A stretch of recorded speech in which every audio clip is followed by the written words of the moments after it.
Hello, welcome to the Liffin Report. Today we're going to have some fun talking about Jummah prayer in Shariah. Yet, as this is a Christian show, I always start with a reading of God's Word. And I do want to say, if we have time, we're going to be talking about one of the most controversial things I have seen this week, which is Hamas's release of a 16-page document. And I'm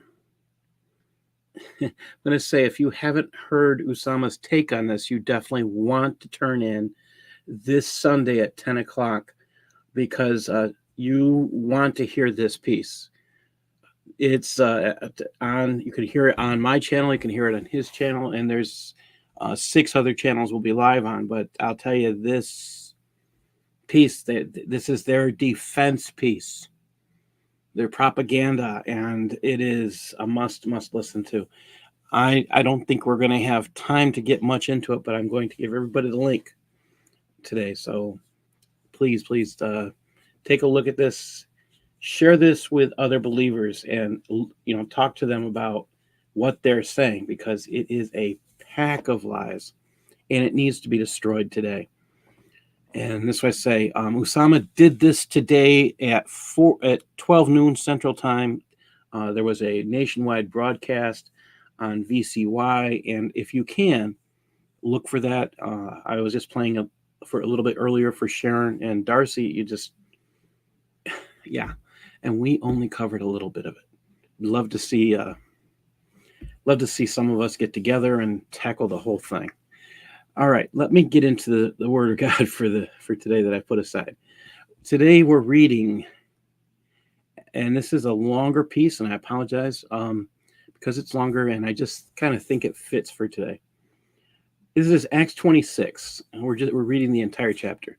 Then Agrippa said unto Paul, "You're permitted to speak for yourself." Then Paul stretched forth the hand and answered for himself.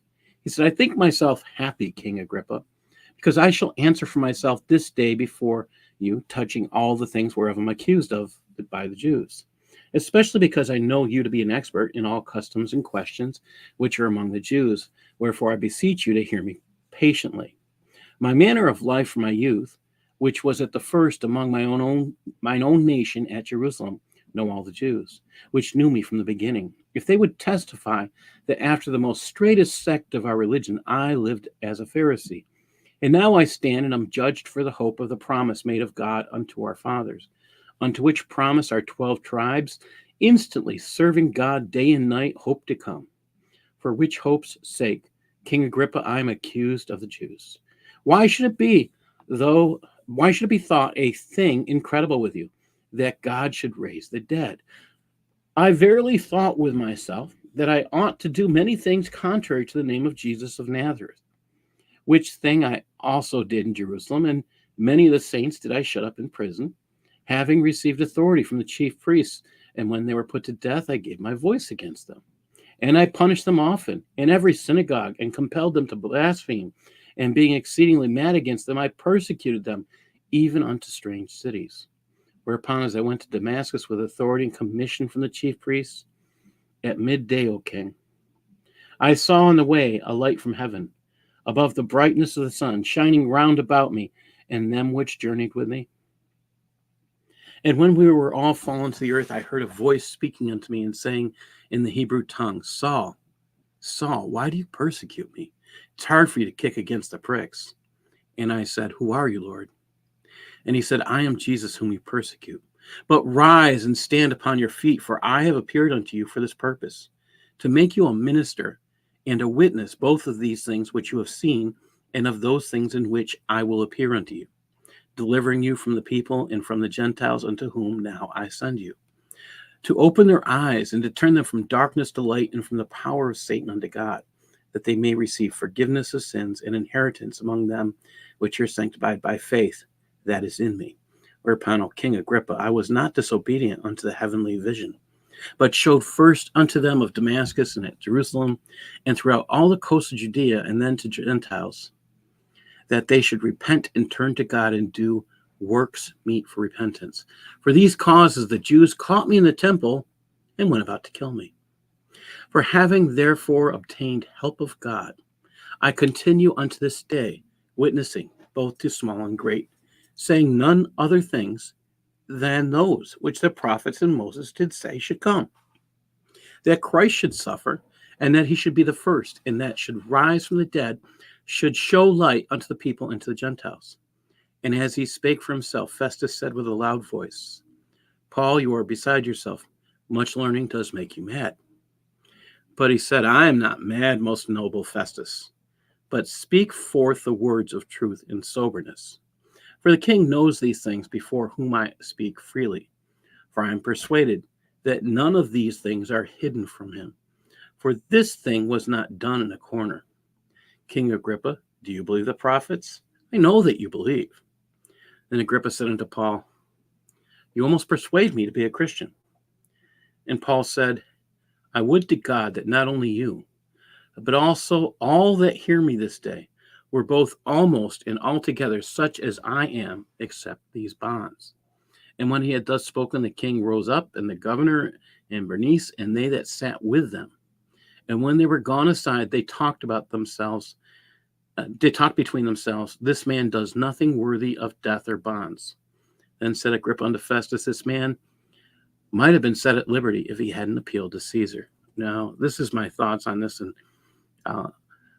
this passage could have been broken into a few pieces, and it's possible. However, I think sometimes it's better to swallow an entire chapter. Paul had a unique opportunity to present to the king, and he got a chance to present. Think about this. The last person that we know of who spoke to the equal authority, which, you think about Pontius Pilate, was Jesus. And he was silent. He was asked if he was the king of the Jews, and he said, you say that I am.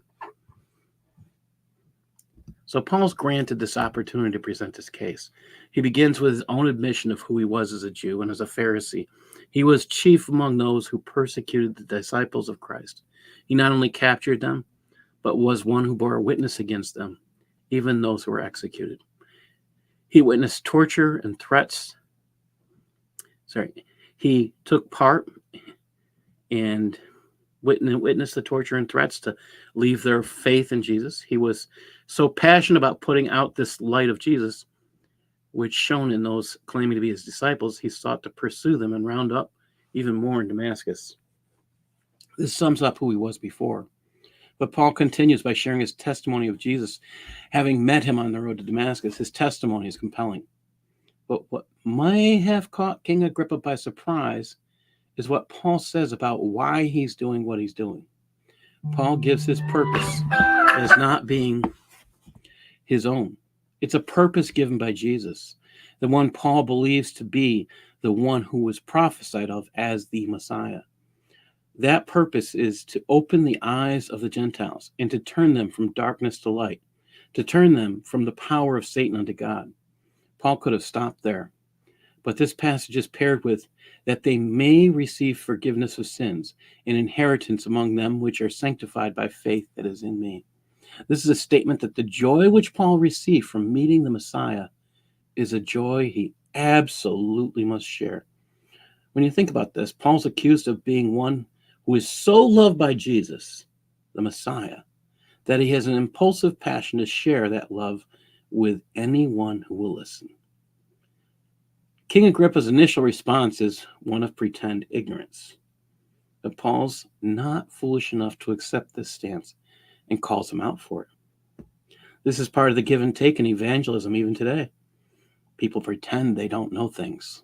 When you call them out, again, it's part of the give and take. You have to call them out. You want people to come to Christ, you have to let them know they're playing games. And I think about this. This was an opportunity. This was an opportunity to share Christ, and Paul didn't miss a beat. And start thinking about that wherever you're at. Ask God to send you to someone. And that's my hope in what we're doing today, is that we will also be doing that while we talk about Shariah, as we've been doing. We're into 38 weeks at this. And it just seems, there's times, I'll be honest, I am tired of the section on prayer. I am looking forward to being done with this. We might be done next week or the week after. I'm not sure which. I am going to push to get it done next week. We only have these specialized sections on prayer. This is Jummah prayers. You have a couple other. You have the two Eids, and there's one other thing that there. I believe it's one other, or it might be two others. And I'm going to try and have this all finished, but I'm hoping by the end of next week. I'm just tired of section F. I'm tired of learning about a God that invalidates prayers. I mean, that just makes him little tiny to me. I just can't understand people who would worship a God. I mean, just like this headline here on this page says, if you don't have enough people to pray, you can't do it. What kind of God does this stuff? I'm going to prove you that it says this, and it's right in Shariah. And then we're going to talk about some things we've talked about before. And this stuff is mind-numbing. And I wish I had a better way to put it, but the tediousness of going through this. I've had enough brain numbing in the past 3 years. So. But how many of us, when we read something and we go through it quickly, but when you go through something slowly, you get a whole lot more out of it. And I think that's part of why I'm doing this. It's also because while I'm going through scripture, I am seriously taking my time. As you see, I kind of went through that chapter. It seems like I'm racing, but I don't think you can separate any of that. That's just, you could, but I don't think it'd be right at the same time. So I think you have to sit on things and chew them sometimes, and that's my best way to explain what I'm doing. All right, here we go. We are starting in F18.6. And Darcy, would you like to read first? Sure. F18.6. It is unlawful for someone obliged to pray their Friday prayer to travel after dawn on Friday before having prayed, unless there is a place on his route where the Friday prayer will take place, or he is going to travel with a group of people not obliged to pray the Friday prayer who are departing, such that his staying behind would entail harm for him. I think about this one. So if you're going to travel it's okay to travel if you're going to the mosque. Where does this concept come from? You remember that in the New Testament they talk about, well, you can't go so many steps when they're talking about the Jews. You can't do this, you can't do that on a Saturday, on a Sabbath day. Like, kind of amused by that when I think about it. Oh, you can't do this, you can't do that. But what was the real intention? Was to honor the Sabbath day, to keep it holy. Did God say you can't take so many steps? No. Some of this stuff is man-made, and this is just crazy. It's just crazy. We're going to go on to the next one. I'm trying to rush through this because, again, I will say this is getting tiresome. Sharon, could you read F18.7 down to D? Yeah. In addition to the usual conditions for the prayer, a valid Friday prayer also requires A, that it be a group prayer, B, that it take place during the time of noon prayer, C, that it follow 2 sermons, D, that its site be located among the dwellings of the community. Okay, wait a minute. Hold on for E. So now listen, this is where it gets interesting. We're going to talk about the sermon in a minute.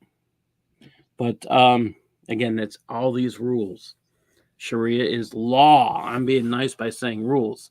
If you don't do this, okay, so you have to have a group prayer for Friday prayer. There are other prayers that would take place during this time, and we talked about that last week. If you pray the Friday prayer, you don't pray the other prayer. Oh, okay. Now, Has to be in a group. So I want you to think about your local prison, your local business where Muslims or wherever they're saying that they have to gather in group prayer. They must. It's a requirement. Okay. Here's the problem. Now, Sharon, can you read E? That there be a minimum of 40 participants who are male, have reached puberty, are sane, that leaves a lot out, and are local residents, meaning they live there and do not leave except when they need to. Though the minimum, according to Abu Hanifa, is 3 participants besides the imam. Do you want me to do All right. Oh. Wait a minute. So we got 40. Wait, you got to have 40 men, right? So in where I live, there is a bigger mosque, and all of the local mosques, which may have 5 to maybe 10 people going to each one of them.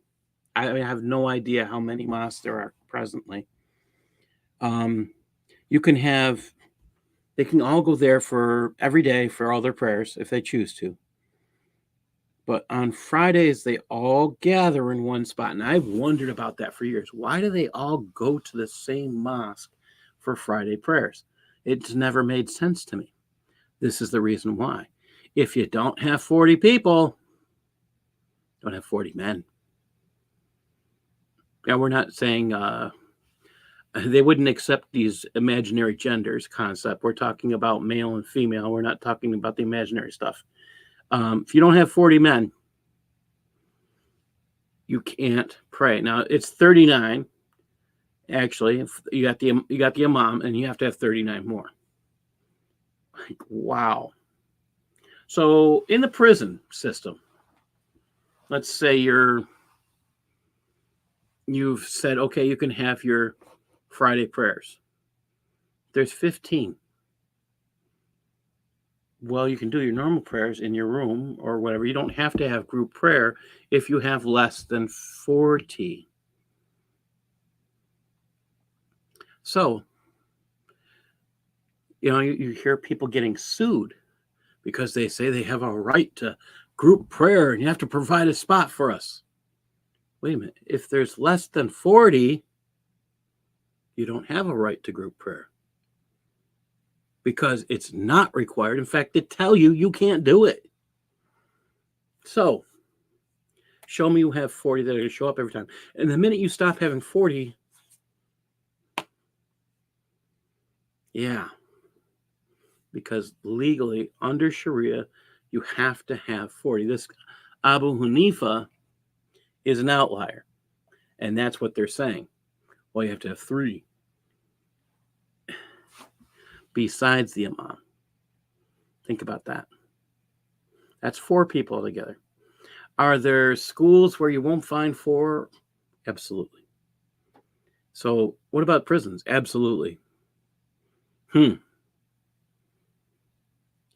I'm, you know what I have to say about this? I'm glad I'm a believer. Why? Because in Matthew 18:20, it says, for where 2 or 3 are gathered together in my name, there I am in the midst of them.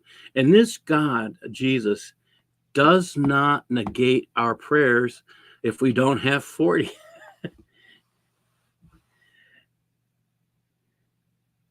Now, I like this. Houston Euler asked, does the minimum 40 have something to do with the reason Iran would be closing thousands of mosques instead of leaving them open to save face? That's a possible. I don't have an answer there. With Iran, it's, I don't know. Maybe they have a huge, I've heard that there's evangelism going on, and that may be one of the things, but I don't have a firsthand any contacts that are currently there, and that could, or people. What that's telling me is Jesus is coming in dreams to more and more Muslims, so the number in Islam is dwindling, thus making all the thousands of mosques close. I don't have a problem believing that. It could be, this could be the reason. I mean, because it's Iran, it would be, we're covering one of the schools of Shariah that is not Shiite. And I'm going to have to double check that in Shiite, see if there's a 40 requirement there. It wouldn't surprise me if there, I mean, most of the laws they both agree on. So that wouldn't surprise me if they also have the 40 requirement. And this is the stuff that should be making you think. And I find this could get really interesting, is what I think. And if you're talking about 40, I mean, you think about your area, and my bet is you may have more than one mosque, but they all do go and pray at the same one on Fridays. When I was in St. Cloud, Minnesota, I saw that.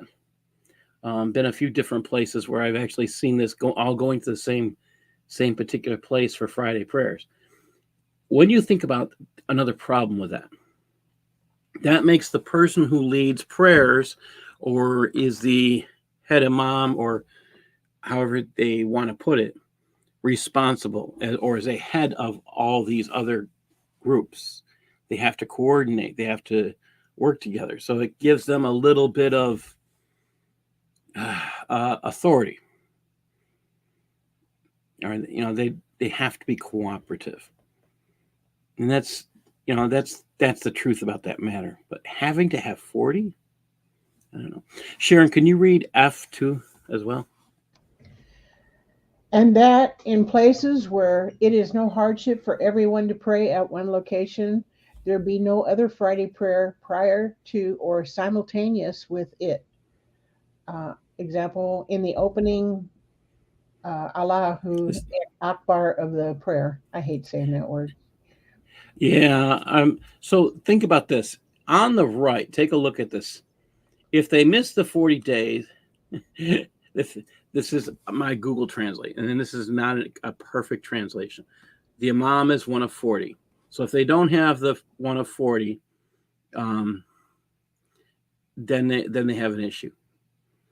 Again, they're all praying at one location. You notice this F, nothing in F is over here on the right. This is one of those things they made up to try and make us think it's true. There's nothing there. All right, there's nothing there. So this is the stuff we're talking about. This is why we have bad translations, and yet they're claiming this is a great translation because they believe English people are reading it. They think we're stupid. They don't think we can use a translation software piece. But even I can see it's not mentioned, and it just makes you think. What was their purpose in saying, well, you can't? Maybe they think English Muslims will look at this and say, oh, you can't have another prayer group going at the same time, even if there's 40 in your mosque, but you all want to gather at the one mosque down the street. Does it give, again, it gives that one imam more authority. It just makes you think. Okay, let's go on. All right. Can you read this page, Darcy, please? Sure. The imam is counted as one of the 40 above.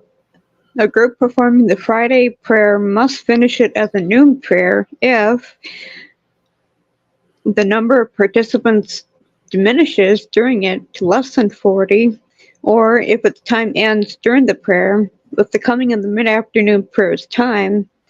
If the group has doubts before finishing the Friday prayer that they will be able to finish it within its time. Did I say that right? Yeah, and then they must begin it as a noon prayer. So this is this noon prayer they're talking about. If you're there for the Friday, if you're there for Jummah prayers, you don't do the noon prayer. If you're there for the noon prayer, you're not doing the Jummah prayer. So it's almost like, I mean, this is where you do one and not the other. And if you have a mosque that is just one open place, you have to do the noon prayer at home. You can't do them both in the same time. And this is a difficulty. I've thought about that. Why don't mosques have two different rooms in general? And you'll see these big, huge areas where they can pray. Why don't you have at least two of those? If you can have both prayers going at the same time, or you could put latecomers coming in and they could go to a different imam. I mean, things that were possible that we could do today, but they don't think of it.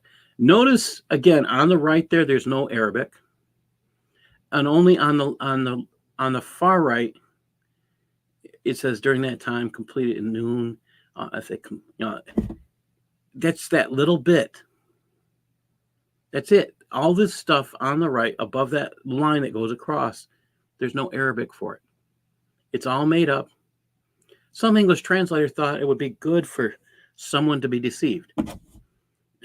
I mean, this is where I'm getting frustrated at looking at what's truthful and what's not. They want us to be deceived. What's the real intent here? In Houston, I think there's a good possibility you're right. Maybe they don't have enough people to keep a mosque open. They don't have 40 men. They might have 40 women. It does make you think. All right, going on. Back to Sharon, F18.8. Okay. Yeah, here we got Red joining us. Hey. Oh, Rad's here. Hey, I'm driving. Okay. In places where having everyone assemble in one location is a hardship, as in Cairo or Baghdad, it is valid to hold as many Friday prayers as are needed. In places where it poses no hardship, such as Mecca or Medina, if two Friday prayers are held, the first of them, to open with Allahu Akbar, it is the Friday prayer, and the second is invalid and must be reprayed as a noon prayer. If two are held in such a place and it is not clear which is first, they should start over together as one Friday prayer. Oh boy. So you pray one. Okay, we're back to you. If you pray Friday's prayer, the other one's invalid. What kind of God invalidates prayer? Every time we see this, you got to sit there like, and it has to be just so. Because if it's a Friday prayer, you do this. If it's another prayer, you do that. Well, it's got to be from the God that says it's okay to lie in certain situations. So even though it's supposed to, we should not lie at all.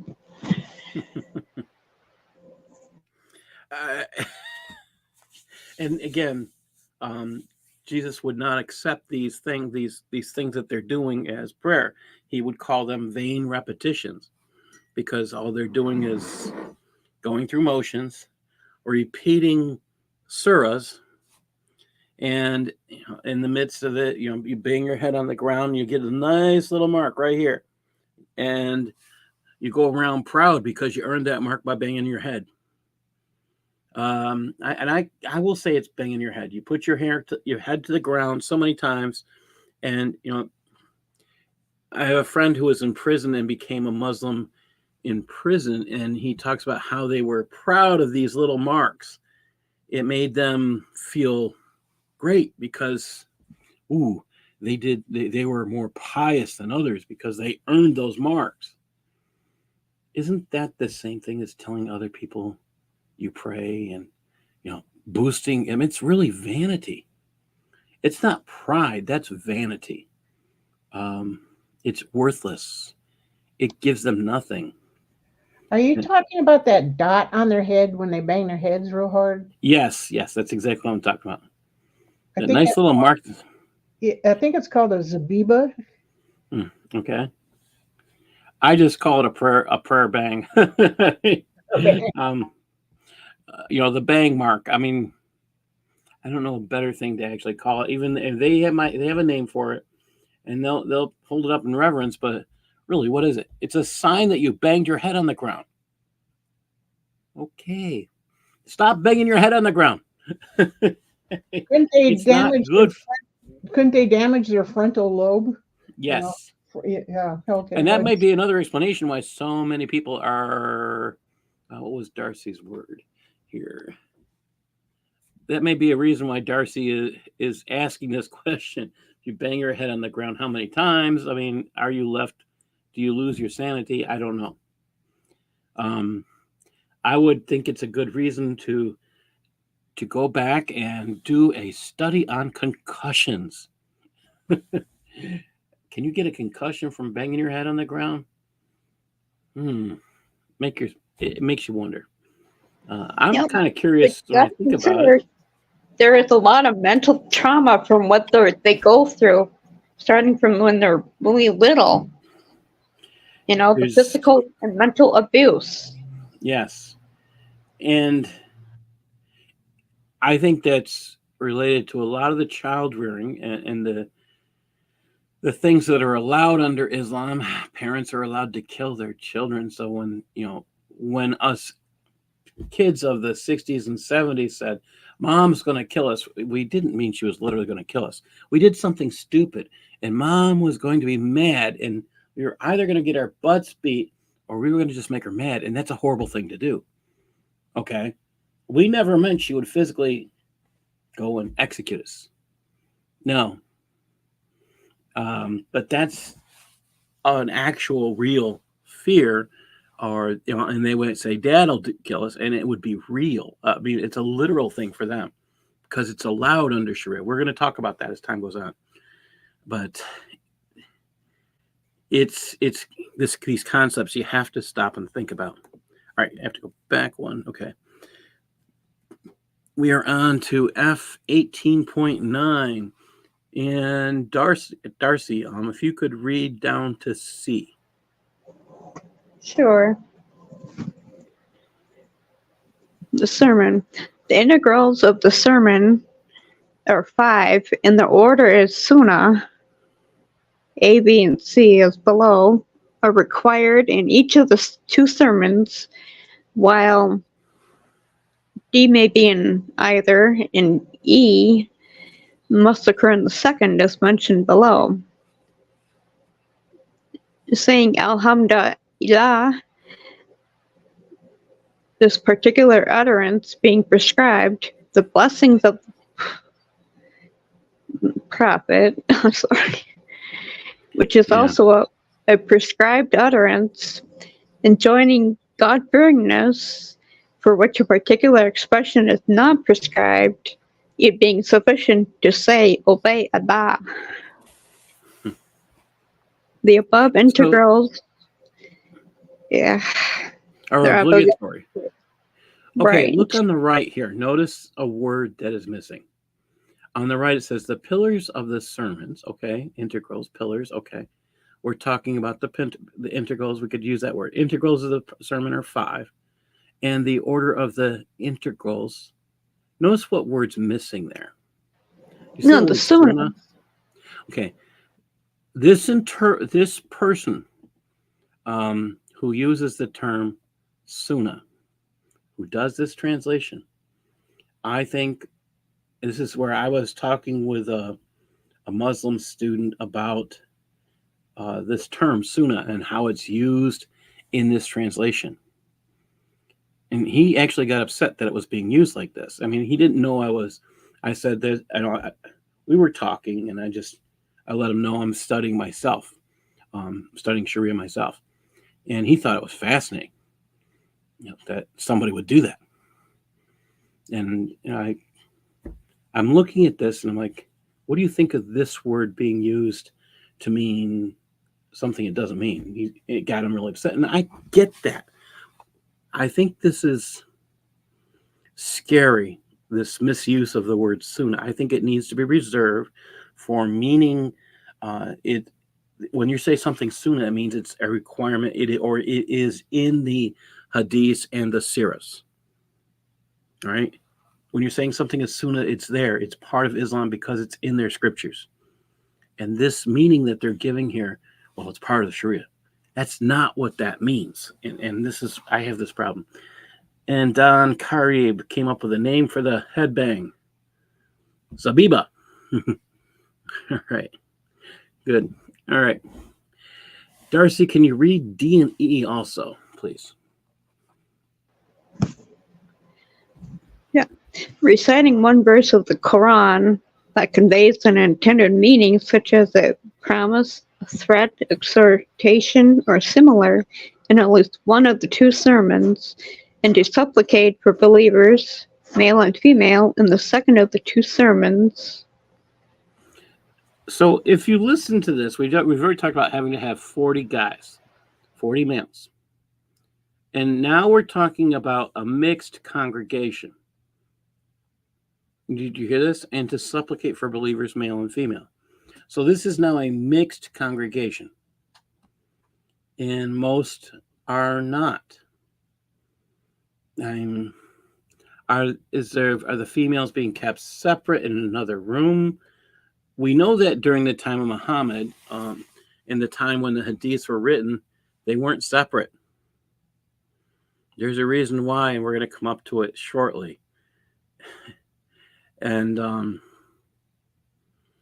reason why we know that, it's something to think about. Why do they have to separate the sexes? Is there actually an order to do so in the Sunnah, the hadiths? There's nothing really there in the Quran. We haven't seen anything. Where does this order come from to separate? And even here in the Shariah, there's a reference to them being together for Friday prayers.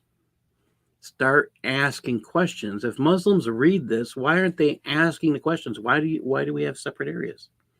I mean, that would be, if I was a female reading this and I was a Muslim, I'd like to know, okay, why aren't we together if we're reading about Friday prayers and they're together? It makes you wonder. And again, this is another interesting part is they actually refer to two sermons. They have to say these things in this order. When I talk to Muslims about this, they think of it as a singular sermon. So you notice it says the sermon, and the reference here, both in English and in Arabic, is pretty much a reference to two sermons. The Arabic refers to one, but again, the description, okay, actually in Arabic, you'll see it says two sermons. Over on the left, you'll see it's talking about two sermons. So again, I think it's interesting that they're referring to two sermons. What's in this sermon? They give praise to the person they believe is God. Okay. Prayers be upon the messenger of Allah. I have a problem. Are Muslims okay with praying for the dead? And I'm not aware of that. Prayers being upon the messenger of Allah. Well, he's dead, right? Why are you praying upon him? I mean, do you pray for dead people? And most Muslims will tell you no, they don't pray for dead people. But it says prayers be upon the messenger of Allah, and he's dead, right? I mean, if he's not dead, are you making him the partner of Allah? Oh. Well, so why? I mean, these are questions that should be asked. And then it goes on. And the commandment to fear God. This must be done with fearing God is, or they would say fear Allah. Allah is only saying in the Quran to fear him, so that's nothing unusual. The fourth is the reading of the verse that they're going to read and understand. Okay, that's the sermon. The fifth is a supplication for the believing people and believing women. So again, this is the mixed congregation. It's in there in the English and it's there in the Arabic. Kind of surprising. All right, let's go on. Okay. Let's see. Sharon, can you read this part? And we'll read down to where it's read down to the end of the third paragraph. Do you want me to start with the N? That sounds like the previous one. Yeah, okay, so let me go back. And to supplicate the believers, male and female, in the second of the two sermons, and if you could start there. Okay, which must be for their hereafter as supplications for this world alone do not fulfill the integral. The following Well, hold on a second. Let's think about that one. And to supplicate for the believers, male and female, in the second of the two sermons, all right, which must be for the hereafter. So are we praying for the dead now? That sounds like it. The hereafter is usually, Are we praying for when they die, or are we praying for, I mean, it says you're praying here for the believing men and women. So we're praying for after they're gone? Okay, we pray that you make it to heaven. We pray that you don't spend a long time in hell, because that's where the Quran says all the Muslims are going. Oh, this is confusing. You have to sit there. I thought there was an exception to that. If they're a shaheed or a martyr, or if they get named as one of the 70 of that. Yeah. Well, you get your. Yeah, that's so. If you get one of those 70 virgins that get given away, and sorry, I just did that. If you get one of those 70 virgins, it doesn't say go there immediately. So you might be in hell, and they give you a huri, which looks really gross. I mean, black-eyed, translucent skin where you can see its bones. I mean, it's pretty horrible to think about. Yeah, it sounds like a skeletal, like you're making out with a demonic creature. Oof. And you're giving it to women? It's supposed to be a female. Okay. Yeah. Things you're not supposed to. Okay. Start asking questions. This is how the women get to their concept of heaven, which is a garden. Ugh. All right. Let's look at the parenthesis and that second paragraph. And is a note, by the way. Okay. The following sermon added here by the translator from the commentary at M2 has been related by two chains of transmission, one ascribing it to Ibn Masud, yeah, and the other through him to the prophet. Praise is truly Allah's. We praise him, seek his help, and ask his forgiveness. We seek refuge in Allah from the evils of ourselves and our bad actions. Whomever Allah guides, none can lead astray, and whomever he leads astray has no one to guide him. I testify that there is no God but Allah alone, without any partner, and that Muhammad is his slave and messenger. Allah bless him and give him peace, with his folk and companions. O you who believe, fear Allah as he should be feared, and do not die other than as Muslims. O people, fear your Lord who created you from one soul and created its mate from it, and spread forth from them many men and women. So let's go back up here. You're praising Allah. You're seeking his help. You're seeking his forgiveness. You seek refuge in Allah from the evils of yourself, okay, and our bad actions. Over on the right, it says the evil of ourselves and from the evil of our deeds. I don't know why they had to put the word bad instead of evil. Maybe their person who translated is scared that somebody might be saying they're doing evil things. I don't know. We'll keep going on. This guide. I want you to think about this. Please tell me who guides people astray. It says he leads astray. On the left, it says he leads astray, has no one to guide him. Allah is the one who's leading people astray. That's what it's saying here. Allah leads people astray. Does that sound like God, or does that sound like Satan? Satan. Yes. And it's here in Shariah. The God who leads people astray is Satan. That would make him Lord of the worlds, wouldn't it? Oh. It's over 60 or 70 times in the Quran, that title, Lord of the World. Yeah. I think it's a plural, Lord of the Worlds. And that would make, I mean, that's that title is reserved for Satan. Keep saying, I mean, again, Muslims don't realize this. They are worshiping the God that is called Satan. This is scary, scary stuff. And here it is. And I mean, this is why I say reading Shariah, I wish we're going through it slowly. Again, if we get Muslims to do this, this could be cool. All right, I'm going to go on to this next page. And I do want to read this piece, the translation that came from the other side. It continued, so I'm going to go back here. Okay, oh, you who have believed, fear Allah. He should be feared, and do not die except you have submitted. O people, fear your Lord, who created you from a single soul and created from it its mate. By the way, Allah has a soul. That's what it says in the Quran. So, if Allah has a soul, according to this, he's created. I mean, another thing to think about. Notice they don't tell you that. All right. Can you finish that up, Sharon, please? And be mindful of your duty to Allah, by whom you ask of one another, and to the wombs that bore you, for verily Allah is vigilant over you.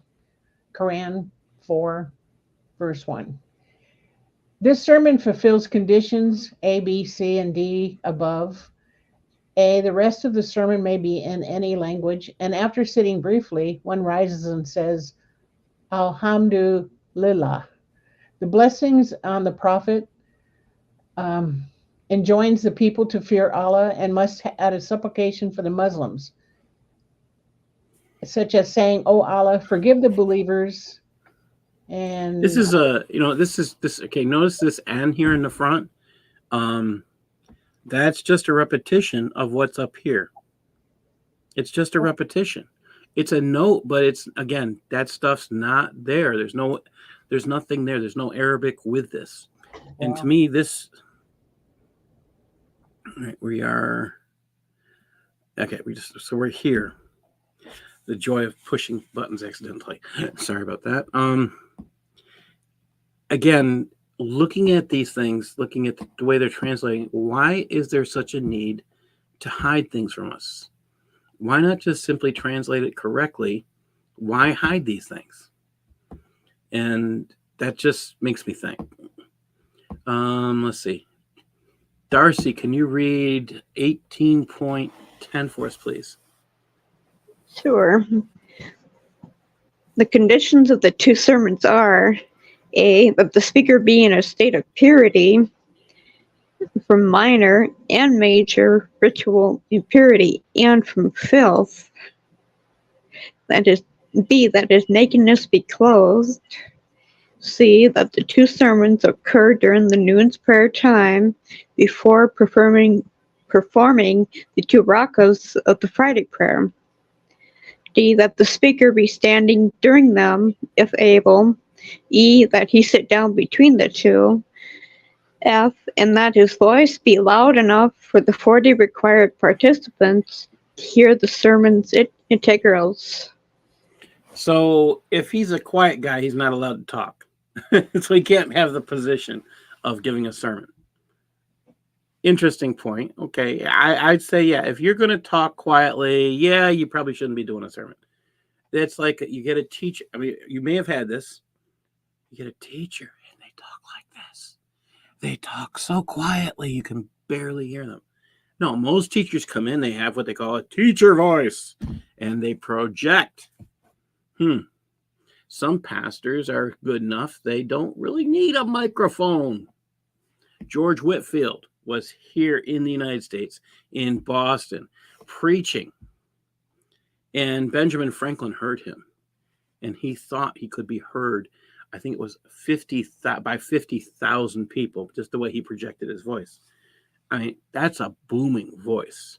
I might be wrong on that figure. I can't remember the last time I actually looked at that, but it's some amazing amount of people that he thought that he could reach. By the way, it does say nakedness on the left, doesn't it? Darcy, you read about nakedness, right? Yeah. Okay, let's take a look on the right. Do you see the word nakedness anywhere over there? We have a condition for purity, occur at noon before the prayer, standing. We have sitting. We have raising the voice, but no nakedness. Why do you think that is? Again, they didn't put it in the Arabic, so why are they putting it in the English? Maybe they don't want a naked guy getting up because they don't need to read Arabic. They don't want to. Yeah, they don't want a naked. They want a naked guy getting up and saying, "Okay." They figure people who don't know Arabic might just go naked. Oh, I mean, your prayer is invalidated if you appear. Wait, no, I know why. You're allowed to pray naked. Yeah, I think they have the nudist colonies over there, and they don't know. So you have to be clothed if you are, if you're giving the sermon. Okay, but as we said earlier, you think about this. They said you can, in Shariah, it says you can pray naked if you don't have any clothes. But you're not supposed to, but only if you don't have any clothes and nobody can loan them to you. Or you can't take them because you feel like you'll owe them. Really, if you borrow someone's clothes, are you not going to owe them? Some of these things. Okay. So they can just come naked. But your guy who's... And remember, this is not in the Arabic. So they're lying to us so you can be naked and you can give a sermon for Friday prayers. Oh boy. Why was that important? I mean, does it really need to be said? Yeah. Wow. Yeah, and this is Mo complained about an effeminate man leading the prayer.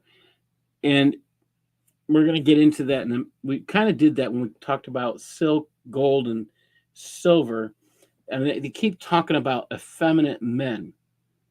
Well, that might be because they keep, in the Quran, it talks about some things that are pretty nasty. And the Hadiths record Muhammad having some very interesting relationships that are not with women. Oh, it's the Hadiths that record it. Think about that. We don't have to do any work to get that in. Hey, Rad, glad to have you back. We're talking about, I don't know if you caught it earlier, we were talking about naked speakers in Islam. All right, going on. Yeah, I came in on that naked praying naked. Yeah. That just adds a whole new twist to the whole Islam thing. That I mean, so you could have a naked ahead, congregation, and you could have a naked guy preaching giving a sermon to the naked people praying. wow, yeah, that's religious bias right there. Oh, well, I mean, they told us in English that you got to be clothed, but in Arabic, there's nothing there about being clothed. Oh, really? Interesting. Well, wait, do the women still have to be hijabs? I mean, I'm just There's saying. nothing here.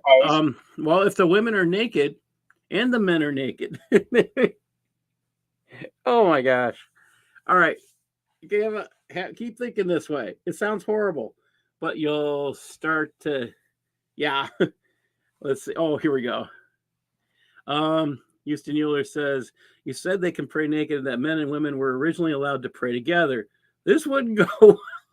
Yes, that's true. Andrew Martin said, in our opinion, one should not offer the salat. Oh, Al-Zuri said, in our opinion, one should not offer the prayer behind an effeminate person unless there is no alternative. Yes, that's in there. Yeah, and you know what? I'll agree with him on that. I'm not going to go to a church where there's a guy pretending to be a female with his voice or his personality or whatever. I'm going to have a hard time with that because that doesn't agree with Romans 1. Okay, that's against Romans 1. Oh, boy. I can't repeat that one, John. Oh my gosh. Keep thinking that way, John. You're gonna hear. We're gonna keep going. Yeah, let's keep going. This is getting good. All right. All right. We're up to F18.11. Red, are you home yet?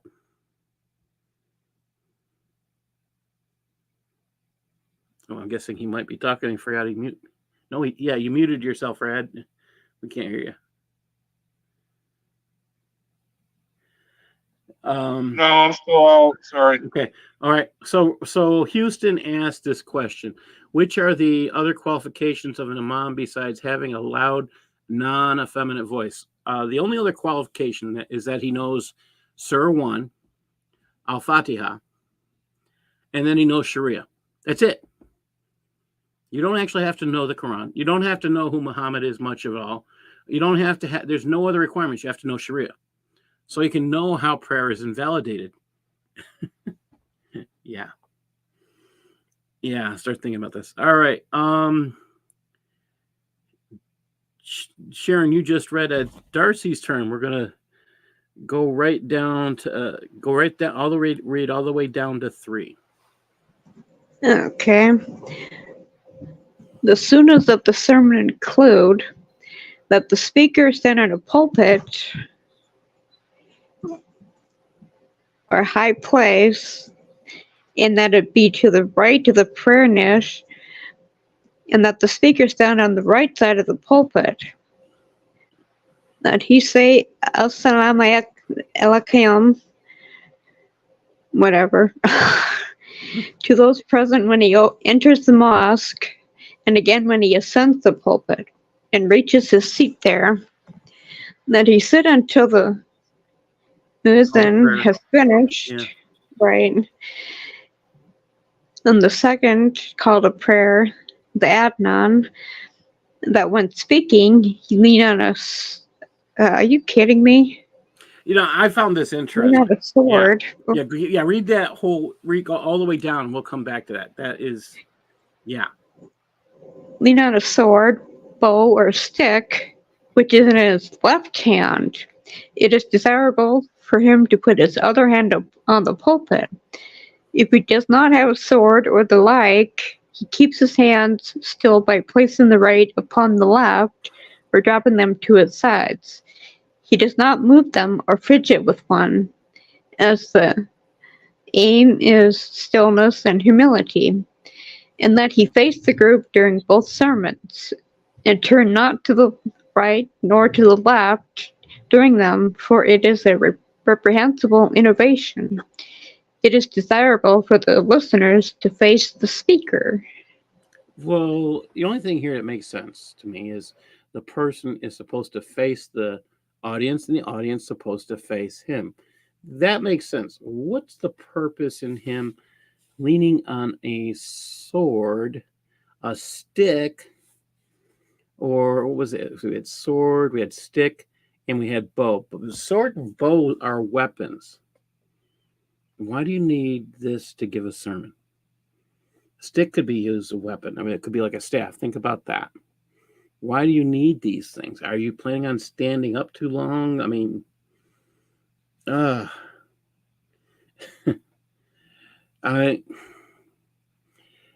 this stuff you just got to sit there and go. I even checked in the Arabic here. If you look on the right, it says, and it is relied upon, a sword, a bow, or a limb, and he occupies his left hand with that, and it is desirable for him to occupy his other hand by placing it on the pulpit. What are they afraid he's going to do with his hands? I mean, be expressive? Maybe he's not going to talk with his hands like Italians or whoever. I mean, really, he needs a place to put his hands, on a sword, on the pulpit. He has to stand to the right of it. That defeats the purpose of the pulpit. I'm now understanding why when I look at the videos of Muslims giving sermons, they're usually to the side. Okay. It just some of this stuff should just make you think. Now here's the thing that Muhammad or whoever wrote this didn't think about. When you are preaching, you are, if we look at this, because they give a direction, and this is why we know Allah's not involved here. All right, this creation that's supposed to be Allah's law doesn't know the difference between stage left and stage right, or, I mean, how? So the audience viewing you, are you in the audience's point of view in stage left or stage right, or are you in the imam or this person giving the sermon? Is he on his left or right, or the people facing him, their left or right? Does it make a difference? Well, according to this, it makes a difference. So how do you know?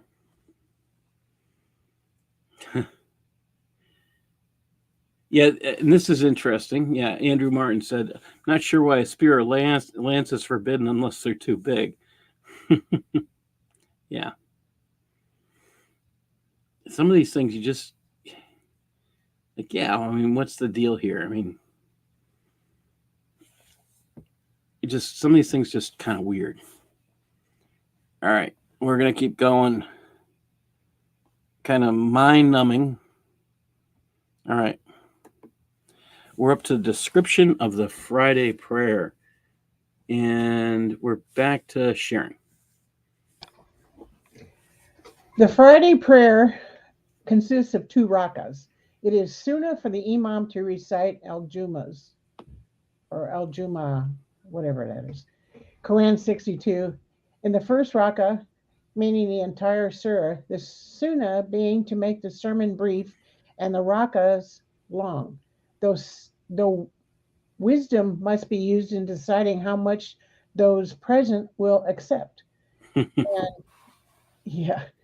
And Munafiqan, Quran 63, in the second rakah. Following the sunnah from a hadith supported. I'm sorry, I'm screwing up. Reported. It's shrunk. That I don't know why it did that, but following it's copied that way. From a hadith reported by Muslim, who also reported that the Prophet sometimes recited Quran 87 in the first rakah of the Friday prayer and Quran 88 in the second. I'm sorry, those words I have. Well, I have difficulty with them, so I'm never going to complain. So I don't necessarily know how to pronounce them either. When I look at these, if you look at these passages that they're talking about, they are very, very, very short. In general, I mean, we're talking about the end of the Quran towards the end. As you go down, things are very. We're talking about Quran 87, 88. Let's just pull it down. I'll show you how many verses we're talking about. 87. Okay. And there's no reason why they couldn't have just said this stuff rather than just. Okay, they could have said how many. Okay, this is Quran 87. Okay, look how big it is. It's a whole 19 ayahs or verses, and you could repeat this. This is less than a paragraph. Okay, it's just slightly shorter. I mean, slightly longer than Surah 1. All right, which is again not part of the Quran according to Muhammad's companions. Things you have to sit there and go, oh. I mean, let's look at the 88th chapter. Oh, okay. How many do we have here? Oh, there's 26. Is it really much longer? Or maybe it might be a couple of lines longer. But these are really short. And why do they get prayed? Because they're short. Yeah. That's what it comes down to. You pray these things because they're short, not because it's the right thing to do. You pray them because it's short. And you can't think your own thoughts. You have to pray. The only way you're allowed to pray is by repeating stuff that you're supposed to learn in Arabic. But again, all right, I'm not sure which one you are, Red, but you're here twice. Yeah, I went to a dead zone, so this is me, so you tell me. All right. Okay. We're back to Darcy, F18.13. Okay. A latecomer who joins the group prayer in time to bow and remain motionless a moment therein while the imam is still bowing in the second rak'ah is legally considered to have attended the Friday prayer, though such a person must rise after the imam has finished with salams to pray the rak'ah he missed. If the latecomer joins the group after this point, he has missed the Friday prayer obligatorily, intends performing the Friday prayer anyway, and follows the imam in case the imam has omitted an integral and has to repeat a rak'ah, in which event the newcomer will have attended the Friday prayer. So wait a minute. If you come later, you get all the benefits. Why not come later? I mean, that's what they said, right? You come later, you don't have to do it, but you get counted. Your prayer gets counted. And this is the other part that we laughed about before. If you come late, that's a benefit. Why come on time?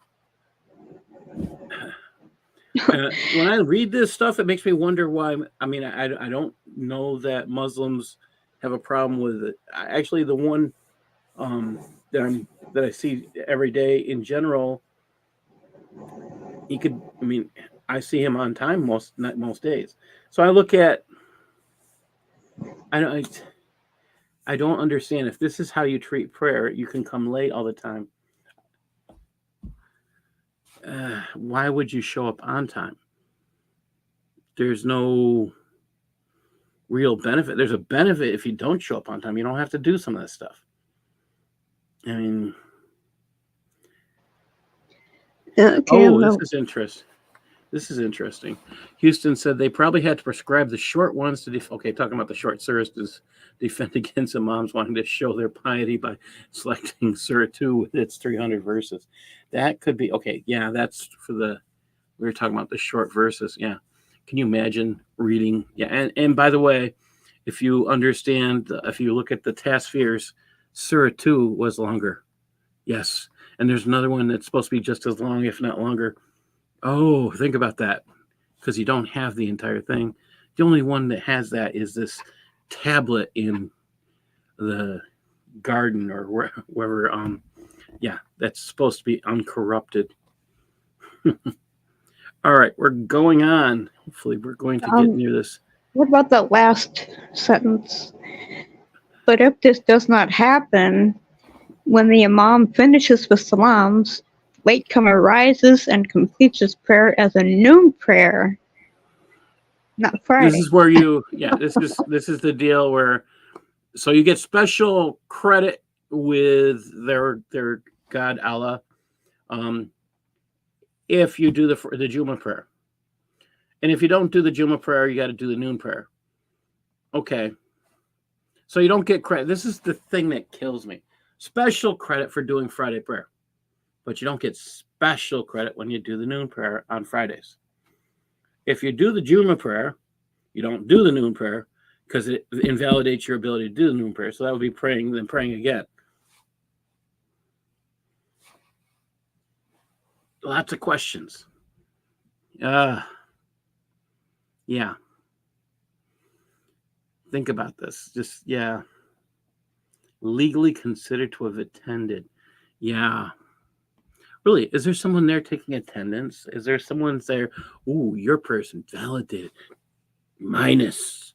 Ooh, F. We can't give you. Okay. You were naked. I could see your hand. I could see beyond the slits in your eyes.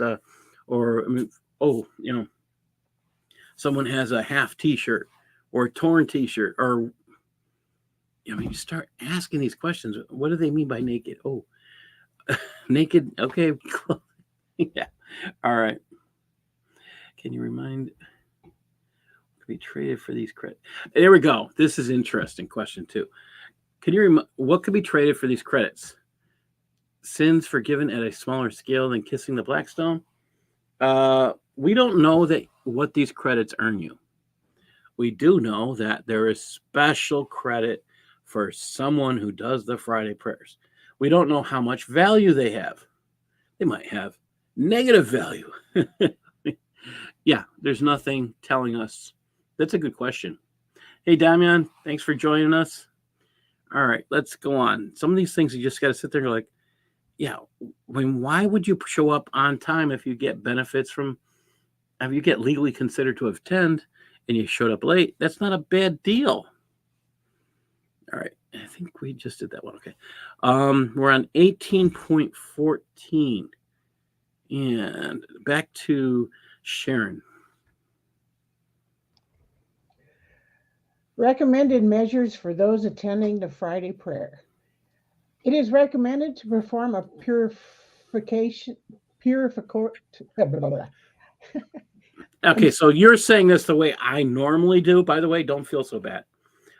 This one gets my tongue tied every time. And let's see, can you hear me tied with it? Purificatory. Okay, purificatory bath or guzel. And offensive not to before going to the Friday prayer, though it may be performed any time after dawn. If one is unable to bathe, one may perform the dry ablution. It is also recommended to clean the teeth with a toothstick, trim the nails, remove bodily hair, eliminate offensive odors, wear perfume, and one's finest clothes, white being the best, and for the imam to dress better than anyone else. Because of the time taken by these measures, it is offensive to visit others on Friday morning. Yeah, they don't want you visiting anybody else because then you might have to change your clothes. You might Wait, see it's offensive to what? It's offensive to what? I didn't hear that. to visit others before you go to the mosque. Oh, wow. Yeah. I mean, start thinking about that. Yes, it's the clean dirt, the good dirt, the dirt that doesn't have dung in it. What about the ants' dung? What about the spider's dung? What? Okay. No camel dung. Okay, no camel dung. No. Yeah, it's good dirt. Wash the woman off you. Ugh. Yeah, that's. I mean, you gotta sit here. If you look at this, okay, they're saying you have to trim your nails, you have to trim your body hair. Okay, offensive odors. Please take a shower. Please bathe. Yeah, nobody wants to sit next to this. Nobody wants to be that close to somebody and have to smell their body odor. I'm all for that one. Please take a bath. The idea that the imam has to dress better than anyone else. Are you paying him more than anyone else? Where he can buy those $300 suits, or he can buy those $1,000 suits, or $5,000. Let him go buy designer clothes. Oh, he's spending $10,000 a suit. Okay, you're giving them the money to do it. Why not? Are they supposed to call him ahead of time to ask, what he's wearing so they don't overpower his clothes with theirs? That's a good question. Which in general, means the imam wears white, and they have just said in here. This is another interesting point. They said in here, white's the best. It says white being the best, but the one who's supposed to be wearing white that will help him stand out is the imam. So are they telling everyone to wear white? And the answer is no. The one who's the best is wearing the white, and that's generally the imam. I guess that's what they're saying. Are they saying white is better than black? Are they being racist here? Now, this is the guy who sold 2 black slaves to buy 1 white slave. Yeah, I don't know, but it's something to think about. I like your question, Darcy. What are they supposed to call him? I mean, check. What are you wearing today? I've got a white. Oh, wait. Okay. Shh, don't tell anybody I'm wearing white silk shirt. You're not supposed to wear silk. You're a guy. Yeah. Things you get in the Shariah. Okay. We're going on. Okay. Sharon, you just read, right? Yeah. Okay. Yeah. We're up to Yeah. Darcy. Here we go. It's recommended. It's recommended to arrive early, which is recommended for everyone besides the imam, so as to take a seat and wait for the prayer. The best time being from dawn on. To come on foot in tranquility, dignity, and not to ride to the mosque unless there is an excuse, such as old age, weakness, or being so far from the mosque that the fatigue of walking would obviate one's humility and presence of mind in the prayer. To sit near the imam and to invoke Allah, both on the way and at the mosque before the sermon, and to recite the Quran and invoke blessings on the Prophet. So, the couple things that got me here. Okay, arriving early. Okay, that makes sense. You should always arrive. I'm not saying I'm perfectly on time all the time.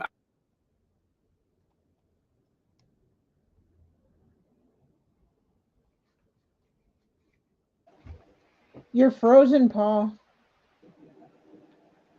Uh-oh, Paul's frozen. Yeah, He said he's not always on time. I used to be in the Marine Corps. I'm always early.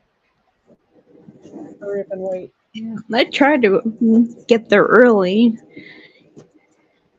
and help out when I can.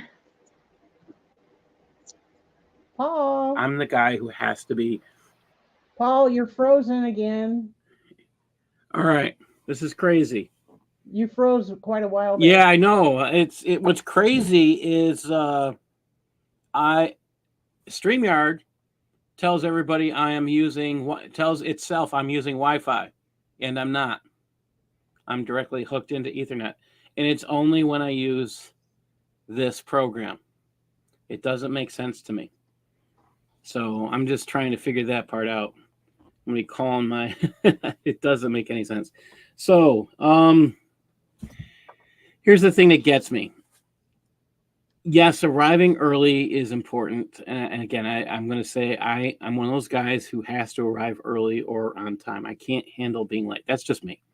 Some people are really good at arriving late. I just can't do it. Pay attention to this second one. To come on foot. So one of the problems we have that happens around mosques, Muslims have to buy the properties around a mosque. Why? Because they're supposed to walk to the mosque. Now, I started thinking about this when I read this. And, I've heard about the Muslims have to buy the properties around the mosque. Heard that repeatedly.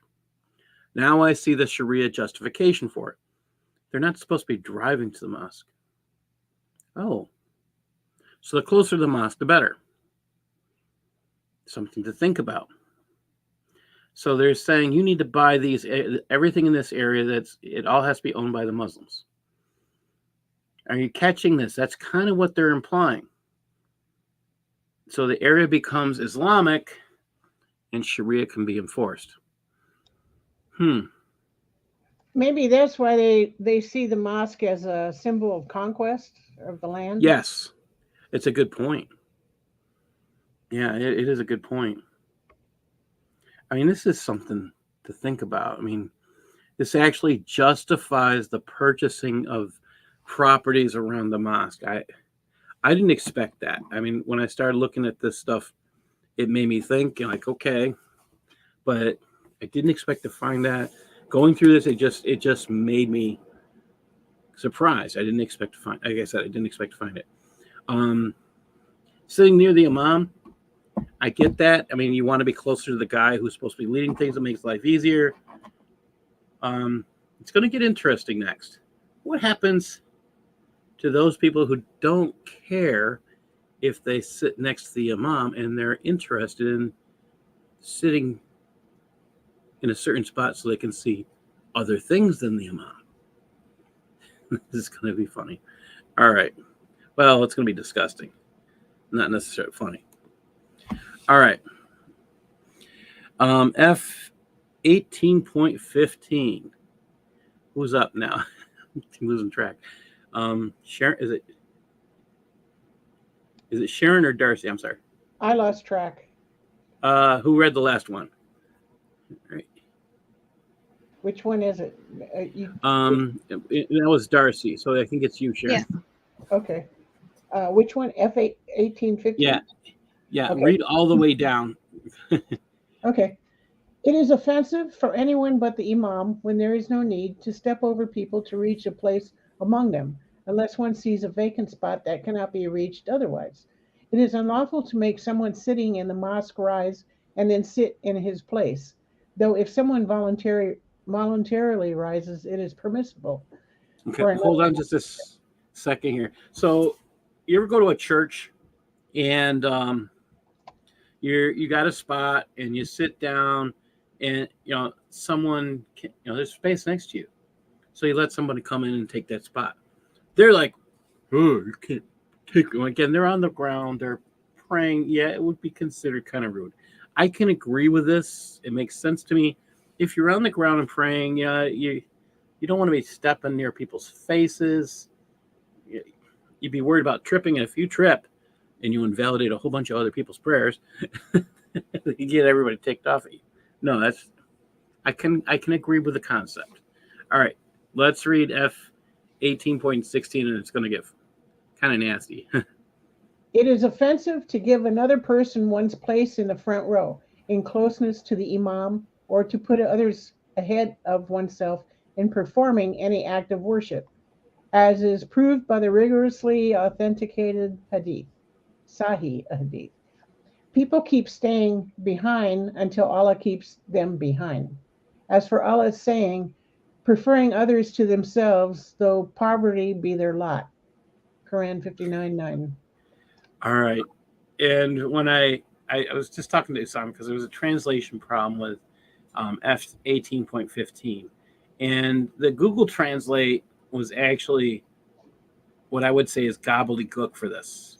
And when I talked to Usama, he says, no, it's exactly what it says on the left. This one was exactly, it says all of what it said on the left is what it said. I'm taking his word for it. I can't, he was giving me pretty much word for word. I can't put it all up like I can't read the Arabic, so I'm gonna have to trust.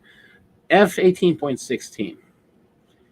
I want you to think about this. It's hated that some will be in the front line when they pray and with everyone near, they'll be against everything that's not mentioned. And they proved that with the correct hadith, and still some people will delay them. Okay. Usama said that this has to do with men purposely arising late for prayer to be behind the men that came late so they can look at the females' butts that are in front of them. If you remember your teenage years, guys, and you're sitting there looking at the girls, you wouldn't have minded sitting in those places. I'm picking on the teenage years. Yeah, you're thinking like that. You get that teenage mindset. Oh, these guys have that mindset when they're 60, 70, 80, and we call them dirty old men. Okay. It gets better. Quran 15:24 says, and indeed we know who among you comes before, and indeed we know who will come later. Al-Qurtubi's interpretation of this is all about guys coming late to look at a certain girl's behind. Oh. Yeah. It's nice to know that the Quran is just as perverted as we think it is, according to Islamic scholars. One of the best of them, Al-Qurtubi. Oh, think about that. Yeah, come late to prayer so you can look at the girls, but don't worry about that. That your prayer's not invalidated because you got lust in your heart. Wait, did they say if you had lust in your heart, prayer's invalidated? Put your intention in the prayer. Are you going to have intention in your prayer? I mean, honest intention in your prayer to worship or to pray to your Allah when you're thinking about that butt behind that's right in front of you? Yeah. Yeah, here we go. Nicodemus is right on target. I think the Muslim mistook Paul saying it's better to marry than to burn. For them, muta is the same as marrying. Allegedly. All right. Here we go. All right. I mean, yeah. F18. Oh, yeah, we're getting there. All right. We're going to go on to the next one. All right. All right, we're going to finish this one. All right. I'll do this. It refers to things that relate to the physical self, such as feeding a. Okay. Okay.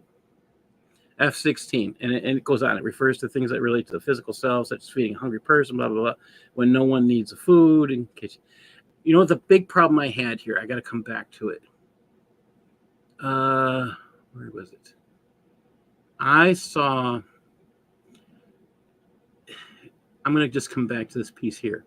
Quran 59:9, and I can't highlight it because it's a picture.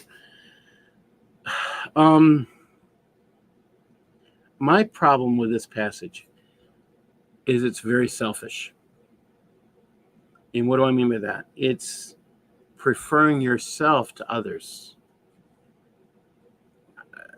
That's not how Christianity, Judaism, and I would say most other faith structures work. The idea is that you treat others better than yourself. And even in this passage that has to do with lust, they're even talking about themselves. A person who has lust is always thinking about himself. Doesn't need to be encouraged that way. And that's what this is doing. I just have a problem with that one. All right. Let's go on. All right. And I'm just going to skip. Okay. F18.17. I think it's Darcy's turn. Yes. It is offensive, though not unlawful, for someone sitting in the mosque to speak or to rise and give the prayer while the imam is giving the sermon. The more reliable position is that prayer is unlawful during the sermon for the person already sitting in the mosque as opposed to someone who has just arrived. As next discussed, a newcomer who arrives when the imam is speaking or seated on the pulpit should pray 2 brief rakas to greet the mosque, if the prayer is being held in a mosque. If held, opposed to someone who has just arrived, as next discussed, a newcomer who arrives when the imam is speaking or seated on the pulpit should pray 2 brief rakas to greet the mosque, if the prayer is being held in a mosque.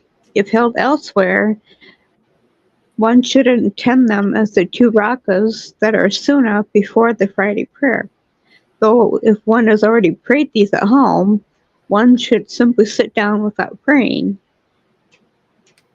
It is offensive for a latecomer to simply omit the 2 rakas of greeting the mosque, though if one enters the mosque at the end of the imam's sermon and believes that praying them will prevent one's participating in the opening Allahu Akbar with the group, then one should remain standing until they rise and incorporate one's greeting the mosque into the obligatory prayer. So we have a problem. I mean, this partially makes sense. You don't want somebody, because they have to talk out loud. There's nothing saying they have to, but you see this. They'll say these words out loud. They'll repeat these. Again, they're repeating the Quran out loud. And if you're doing this, wouldn't that disturb someone whose intention is to speak at that moment, the guy that you're paying to do the public speaking? Yeah, I just think it's a statement to say don't be rude. Originally, that's what we've got here. Now we have the latecomer coming in. They're saying you don't interrupt you don't come in and start praying, but at the same time they're telling him to do it. So which this is contradictory. It says, do it, don't do it, do it, don't do it. If you could figure this part out, it says, again, the guy who comes late has to do these rakas. But they just said, don't pray while he's doing the sermon. This is like you're supposed to, but you're not supposed to, but you're supposed to, but you're not supposed to. And if you're not copying the imam, your prayer is invalidated. Oh, so why are you there? This is just bad. It doesn't make sense. All right, now we're up to what John Wilson was. We're up to F18, 18.18. And Sharon, if you could read that one, please. It is recommended to recite Al-Kaf, Quran 18, and invoke blessings on the Prophet on the night before Friday and during its day. Okay. This is the part that kind of made me laugh. He mourns the cave and prayer. Again, it's a gobbledygook translation. Again, are we praying for the dead guy? Yeah. Oh, again, another thing here. Where in the Quran is Muhammad called a prophet? I just don't see it. I know Usama insists the seal has to do with him being a prophet, and being the social studies teacher, I think about the historical time period and what a seal meant back then, and I don't see it. So that's where he and I differ.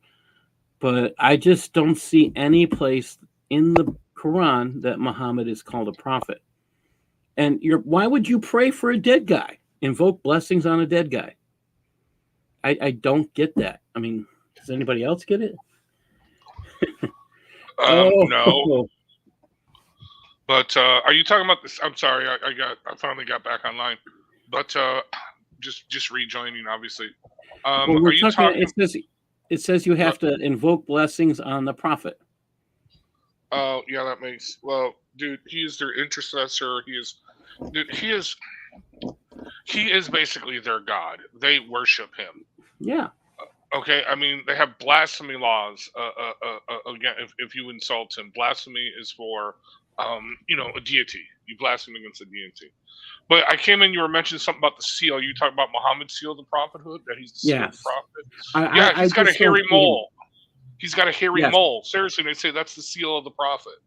A hairy mole. And it's like, yeah, okay, on his back. Looks like an apple. Well, we only know it's a hairy mole if we read the hadith, correct? Correct, yeah. But we don't know it's a hairy mole. Yeah, There's we don't know that. Trinity. There's Islam's Trinity right there. Yeah, the hairy mole. Oh my God! You got Muhammad. You got the Rock. I swear, dude, whoever designed that thing really had a perverted mind. Just saying. Yes. But yeah. Anyway, and you got I'm sorry. This is, as Anthony Rogers said in one of his streams a couple weeks ago, or when he was preaching somewhere, and he said Islam, honestly, you can say someone's demon possessed or has an encounter with a demon. He said this Muhammad is the most clearly he had interaction with the demon. So this is what I'm getting at, and Houston's saying what I'm saying.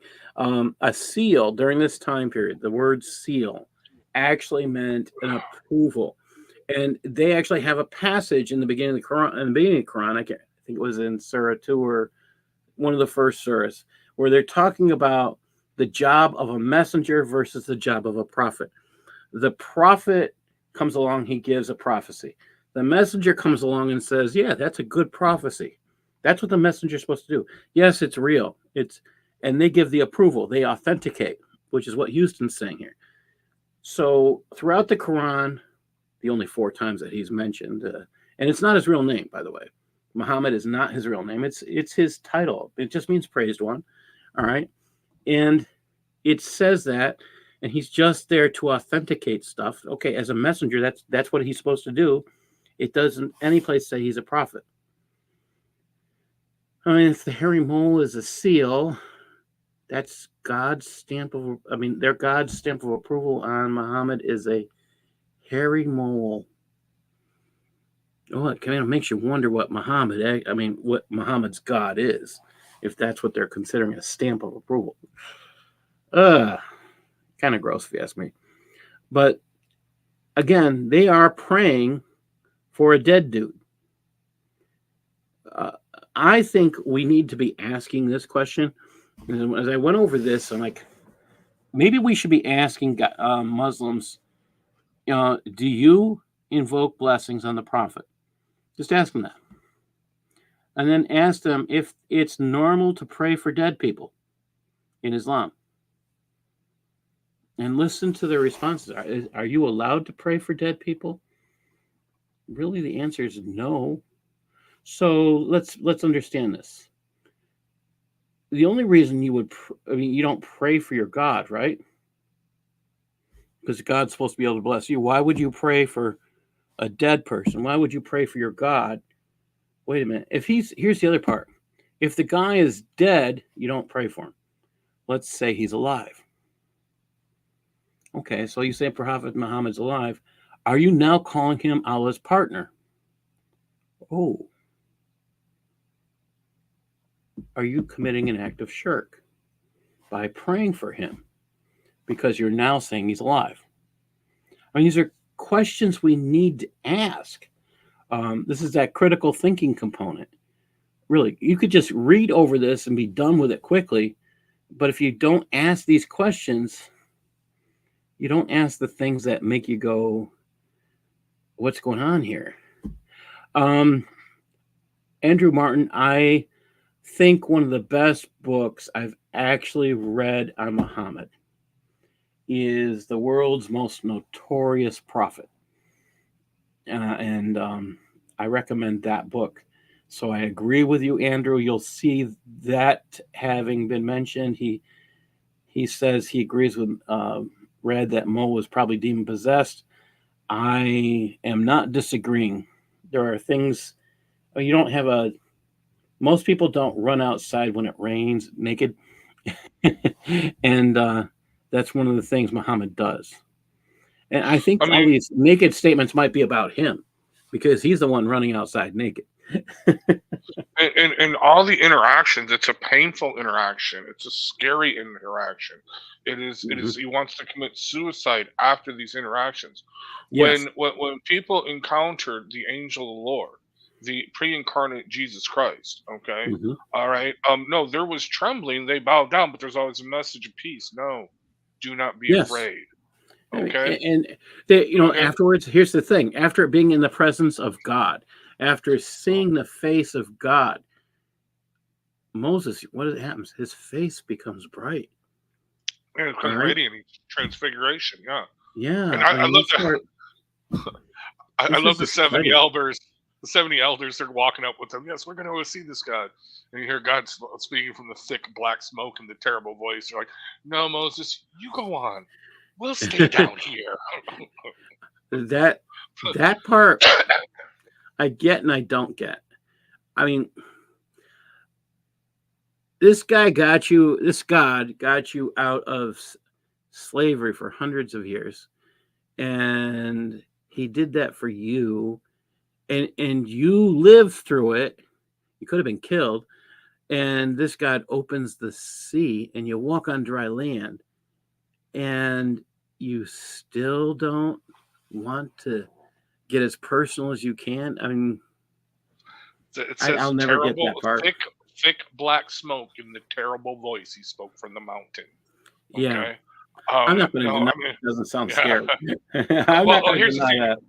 Well, here's the thing. They were always also grumbling. Remember, they were always, and no, I get it. The Jewish Targums, not the Targums, the Talmudic Mishnah has it that God levitated the mountain over the camp.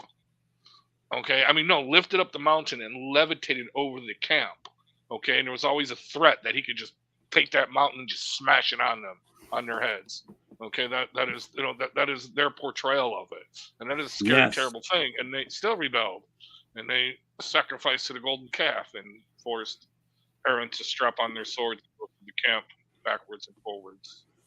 Yes, terrible day. But anyway, we digress. Let's continue on. I'm sorry.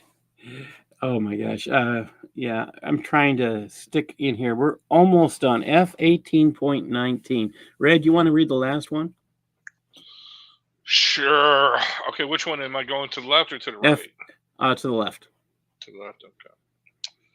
It is recommended to supplicate. Wait, it is recommended to supplicate Allah much on Fridays. What? Allah This much on doesn't. Fridays. What is that? Okay, let's read the whole thing because that's not making any sense. It is recommended to supplicate Allah much on Fridays, seeking the moment when prayers are answered. O, in view of the hadith related by Bukhari and Muslims. There is a moment on Friday when the slave shall not ask Allah for anything, save that he will give it to him, which lies between the time of the Imam first sits on the pulpit and when the prayer is finished. Others hold that the moment occurs after the mid-afternoon prayer, Ashura or Asr prayer.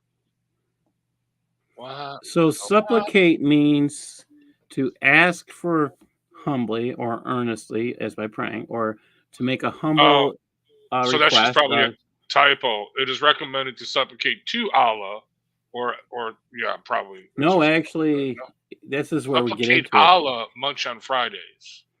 Okay, so it's recommended to ask for something by praying. Okay, so if you look at the English, I mean that I have on the right, that's the Google Translate part. And many supplications will be made on that day in hope. The hour of response to what the two sheikhs narrated. And like, really? Yeah. That actually makes more sense. Yeah. Than what this English translator did. Like I said, I just think that's a horrible translation. Because I can see what it's saying, but it's not saying that. It's saying more. Well, it should be more of what it's saying in the Google translation, that you supplicate as much to Allah. Okay, seeking the moment when prayers are answered. Okay. Well, that's why one of the reasons why I'm doing this type of translation. Notice this stuff that the citations are not there. And this is one of those passages where, I mean, if you look at that, that's the total for F8 18.19. That's all of it. And many supplications will be made on that day in hope, the hour of response to what the two sheikhs narrated. So we were talking about Bukhari and Muslim.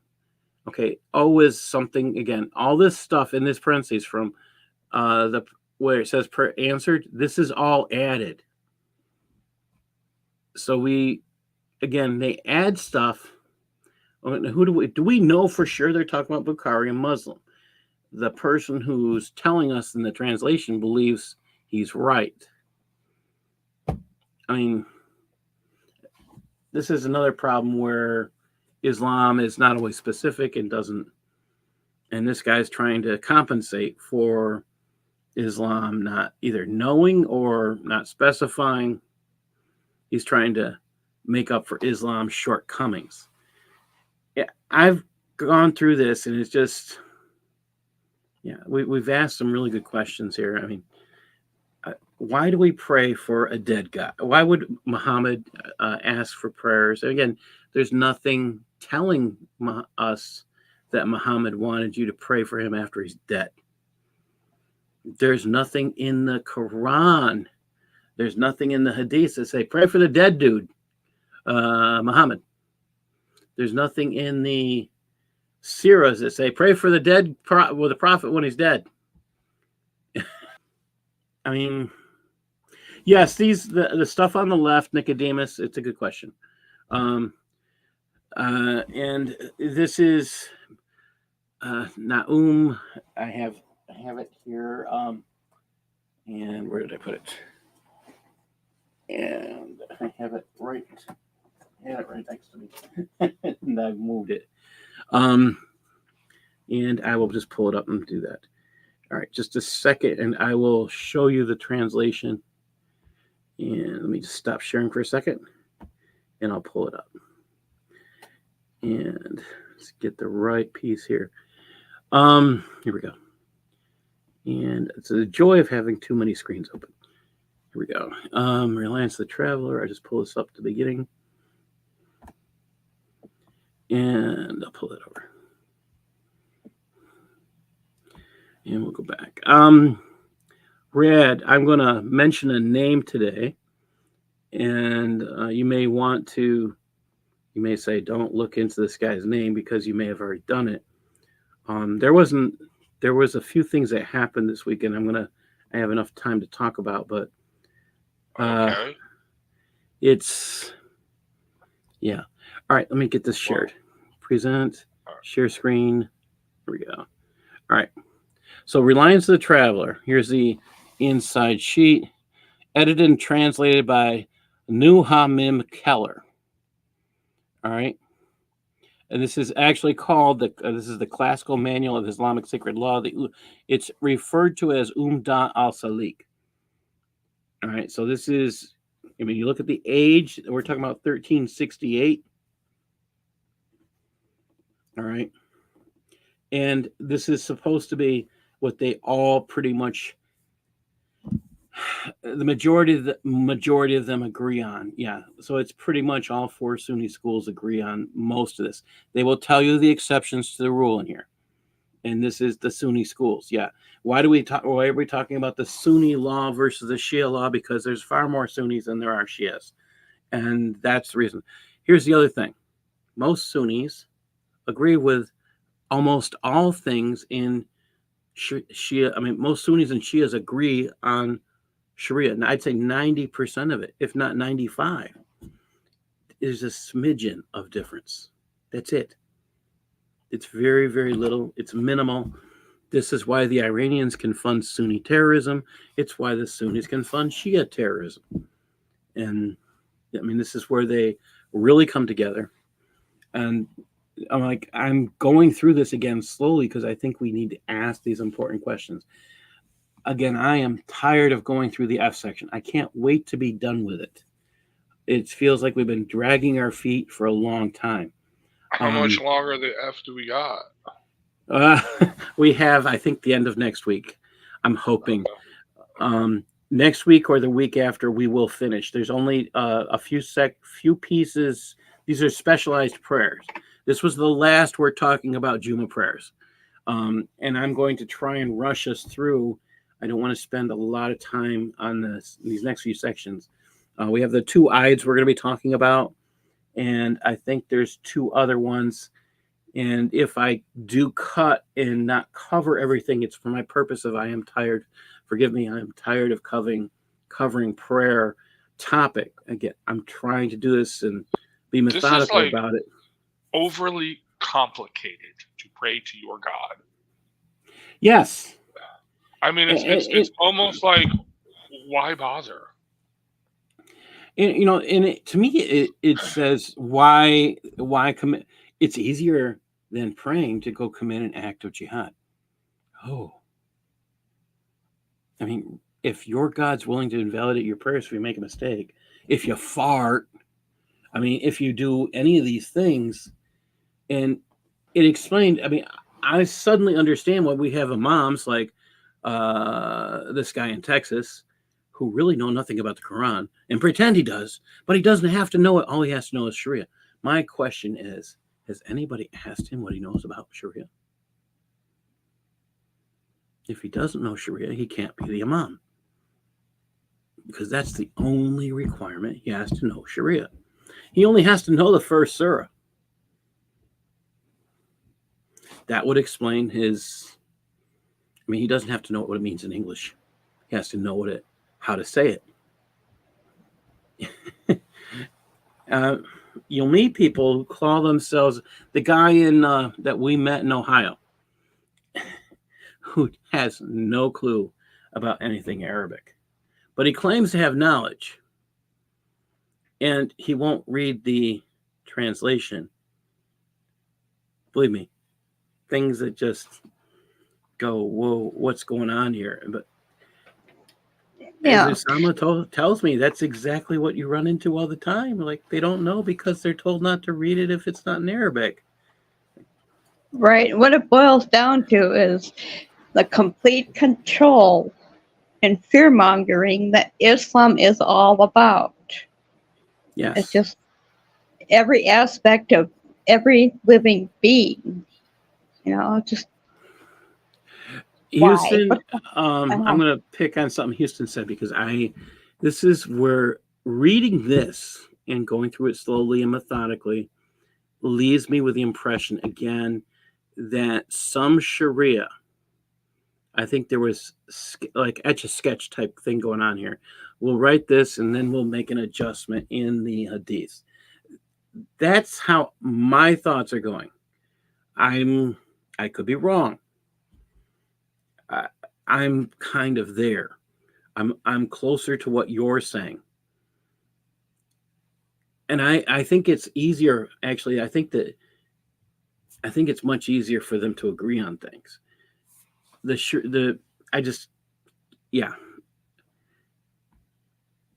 just an interesting point. Let me tell you what I thought was important, and there's a couple of things. I'm going to share out. Just find out where I put it. I put something someplace special so we could all see it, and I just have to. Yeah, I have to clear off that screen. That's what it is. All right, take that off. I still don't see it. Oh, I got to turn off this other thing. The joy of having too many things up. All right, and I thought I had it here. Yeah. All right. I'm going to share this link. I think everybody here should be sharing this information. So Jerusalem, our Post actually put an article out, and it covers Hamas's excuse, their propaganda. This article, I think everybody should read. Sorry, not article. This document of Hamas propaganda should be read by everybody to understand the perversions of Hamas and who they say they are versus what's reality. This is all propaganda. None of it should be trusted or believed. Notice it has their stamp on there, their logo, and they call their operation against their October 7th operation the Al-Aqsa flood. Just the pictures here made me mad. There's a section in here that makes me incredibly angry.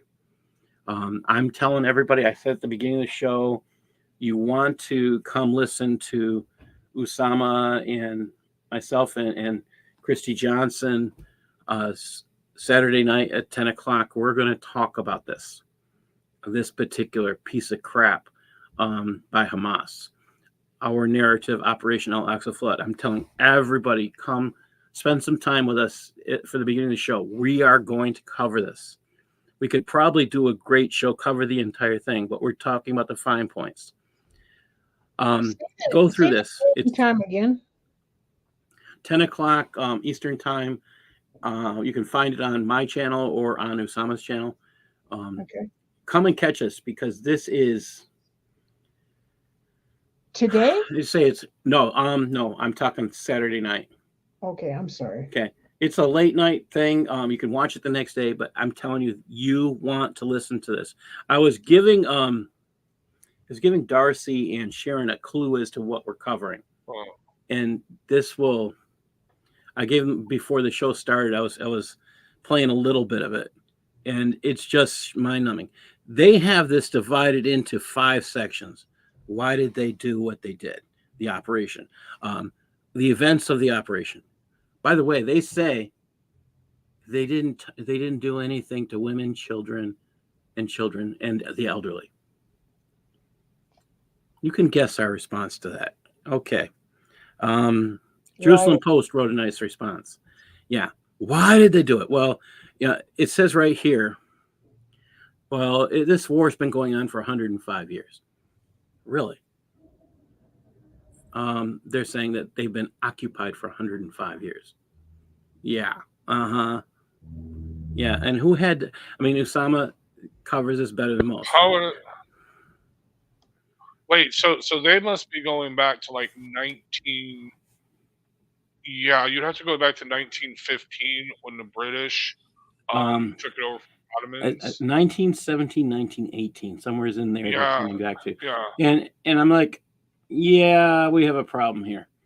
So you're in the right time zone. It's messed up. Their whole structure, all the statements. Notice the pictures here. They're trying to imply that they are occupied, they are imprisoned. Take a look at this. These are people.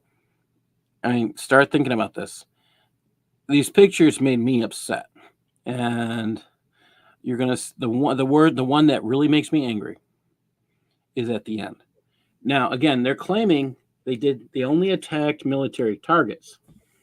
Okay, you took out a fence that was designed to keep the Israelis safe, and you went and attacked. They didn't attack citizens, according to this propaganda garbage. Okay, wait a minute. Why didn't you go through? Why didn't you go through an area where the Israelis could respond to your terrorist actions? Oh, and why are some of these people? There's no uniforms. Yeah, how do we know who's who? And that's the other thing with Hamas. People forget that it looks like everybody here is a citizen. Well, that's not true. They are all pretty much. Gaza is pretty much Hamas. All right. It's funny. I follow this dude on Twitter who says he's in Gaza. He may be. I don't know. But he works for UNWA or whatever. Okay. Mm-hmm. And he's showing all these videos and images and clips and stuff like that.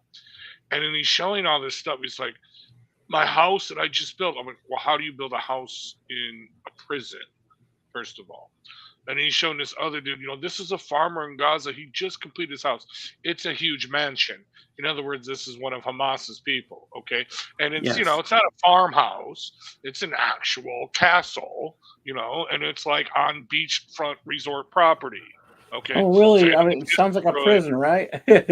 Yeah. And they're showing all these images of Gaza, life on Gaza. I mean, this is what really angers me about these people. They could have the jewel of the Levant, the jewel of the Mediterranean.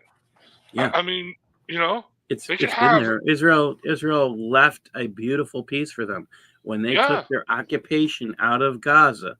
They took all of the Jews. In fact, the only persons forbidden from being in Gaza are Jews. Mm-hmm. And okay, so they had an section. International airport. They had. I mean, I'm sorry. Go ahead. Yeah. This section, this fourth section, I can't read it out loud without throwing things. It just makes me angry. If you know anything about the Muslim Brotherhood, if you don't, please pick up my second book. It's called Civilization, Jihad, and the Myth of Modern Islam. There's a section in there about Hamas. It's brief, it's short, but I say read the whole chapter on the history of the Muslim Brotherhood. And you tell me that these guys are peaceful. They're just resistors. They have no violent intentions. You might sound like Obama if you say that, but you'll be absolutely stupid because you're ignoring history. Now, I'm going to show you what really ticked me off about this. The fourth section as a whole made me angry.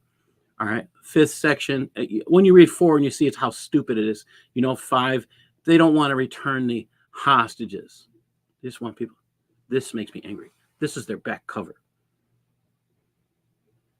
How is this not a statement of pride in what they did? Oh, we didn't attack citizens.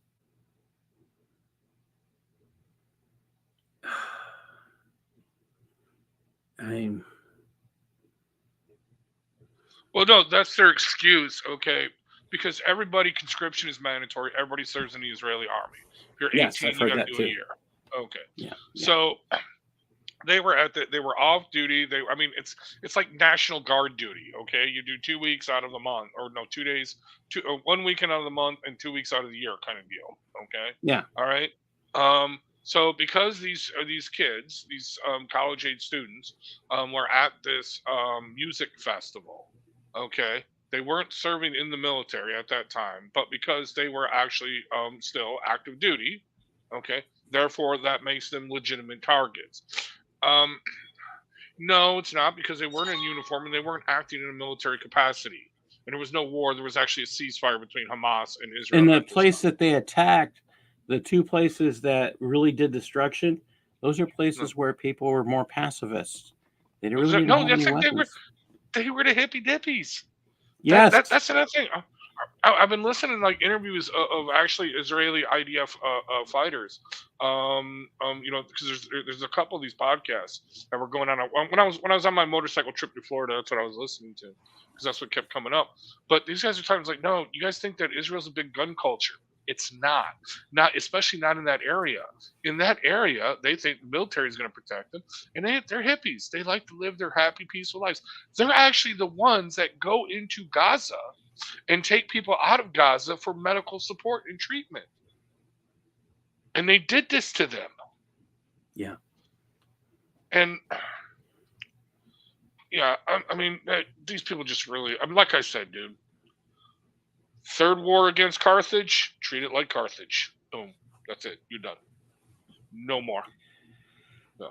All right. I'm going to do one more thing. And there is a, let me see if I can pull this up. There was, where did I put it? I have too many things open. I think I have it here. Okay. I'll pull it up from Jihad Watch. There's an article, and I have it actually on my other articles. Here we go. Okay, so I don't know if anybody's aware of what happened in Florida this week. A woman protesting a pro-Hamas event had a passionate debate with a Hamas lover, terrorist supporter, Shadi Abu Samur, who stole her megaphone and then hit her in the face with it. Shadi Abu Samur then showed off his gun. That sounds like a threat with a weapon, doesn't it? That's a crime. Well, Sergeant Karen Dukes of the local police force said Abu Samur will face charges of robbery and by sudden snatching while armed. Abu Samur's arrest report lists armed possession of controlled substance for possessing marijuana and improper exhibition of firearm or dangerous weapon. Let's put all those things together. That was a threat upon her life, showing that firearm. Improper exhibition of I mean, these guys are too nice. If you look at this guy, so I'm going to say, Brad, you may want to look at this guy. The one stuff I found in open source, this guy's been arrested for. Say that again. I'll put his name in the private chat. This is a guy who's dangerous, and he's out of Florida, and through simple, if you do a quick Google search of who this is, you know what, I'll put it in public chat too, but I'm going to put it in private for Red so he can copy it. This guy is dangerous. What happened with him? What did he do? No, sorry. He took a megaphone from a counter pro. So there's Hamas lovers were having their thing in Florida, and they were out supporting terrorism. And this lady came, and she was not supporting terrorism. She was saying, "Hey, this should not be legal," and she's saying it on a megaphone. They had a heated disagreement. He stole her megaphone and beat her in the head with it.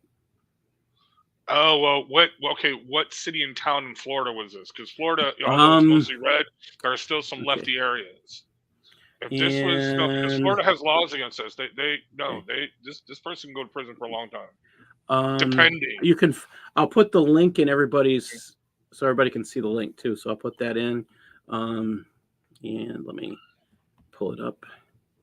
And I'll throw this link out there. It's in First Coast News, which is Jacksonville. Yeah. This person's going to prison for a long time. They ain't gonna play with him in Jacksonville. Yeah. So, I look at this. His background is he's extremely violent.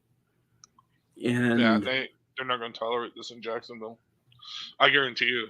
Yeah, let me look up well, who's Jacksonville if when DA. you look at his history, you wonder Uh-huh. why he wasn't already why he wasn't currently locked up.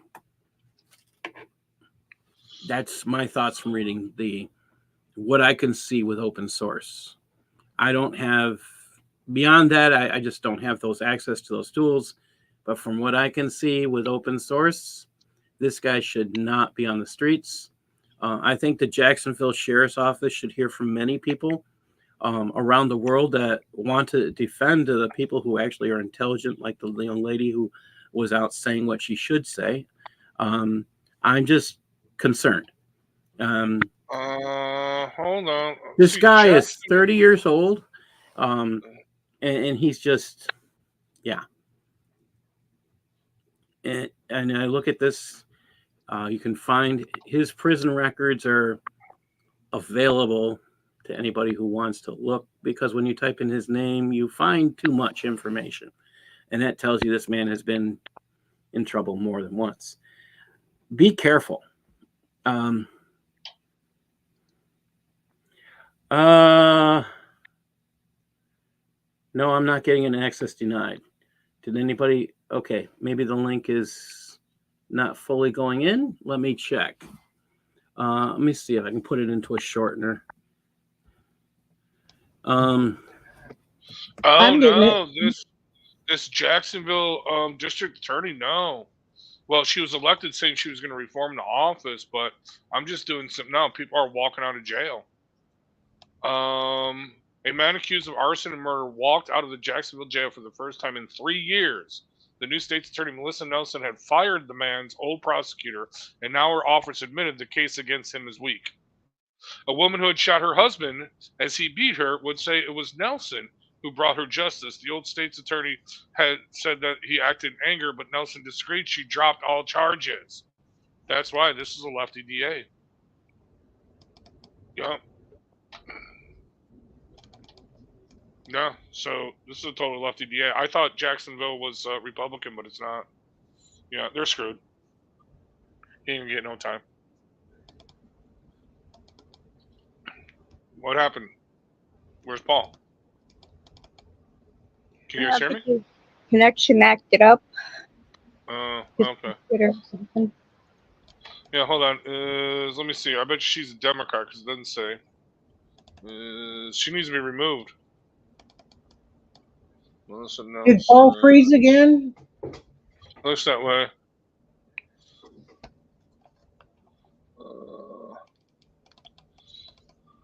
Of course, it doesn't say. Must be a Democrat because they don't like to put D when you search them. No, Melissa Nelson, Republican Party, is a Florida 4th Judicial Circuit State Attorney. She's Republican. She assumed office in 2017.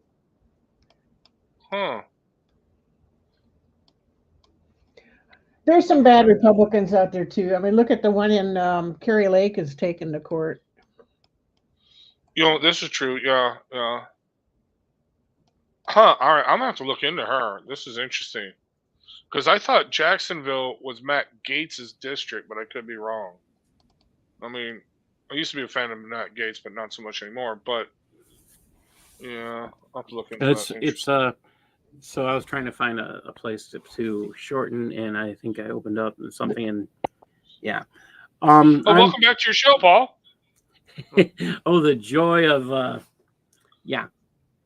the joy of, I don't understand what's going on. It's only when I'm online with StreamYard that I'm having issues. So I don't know what to do with that, but did anybody actually have error problems besides Nicodemus, or? I got in.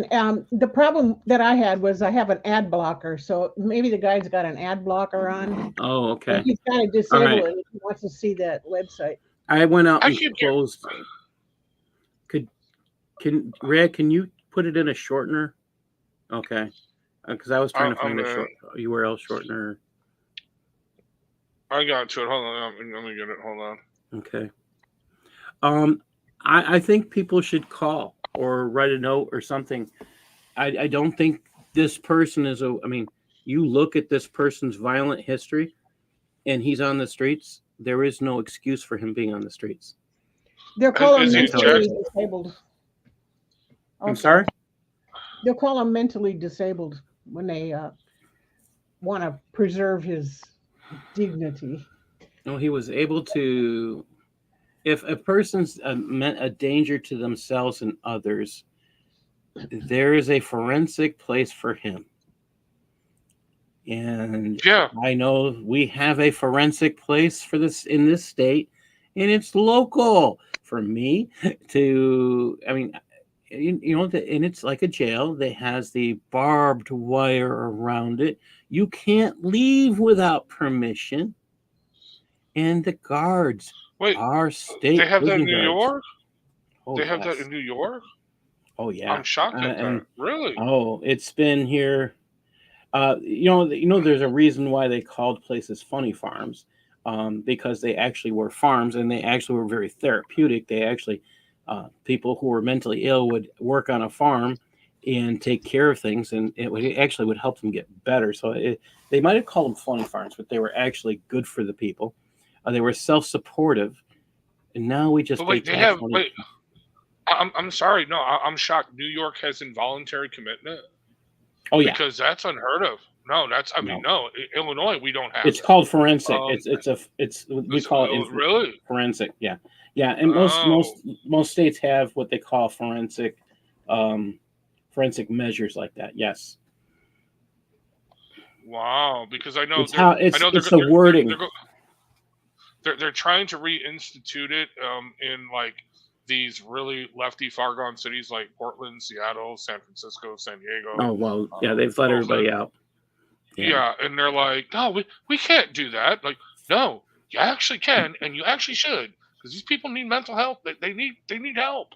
They they didn't need live on the help, and streets of penalty. they don't understand that they don't have the capacity sometimes to know enough to take care of themselves, and And that's it's a from somebody combination. who did a.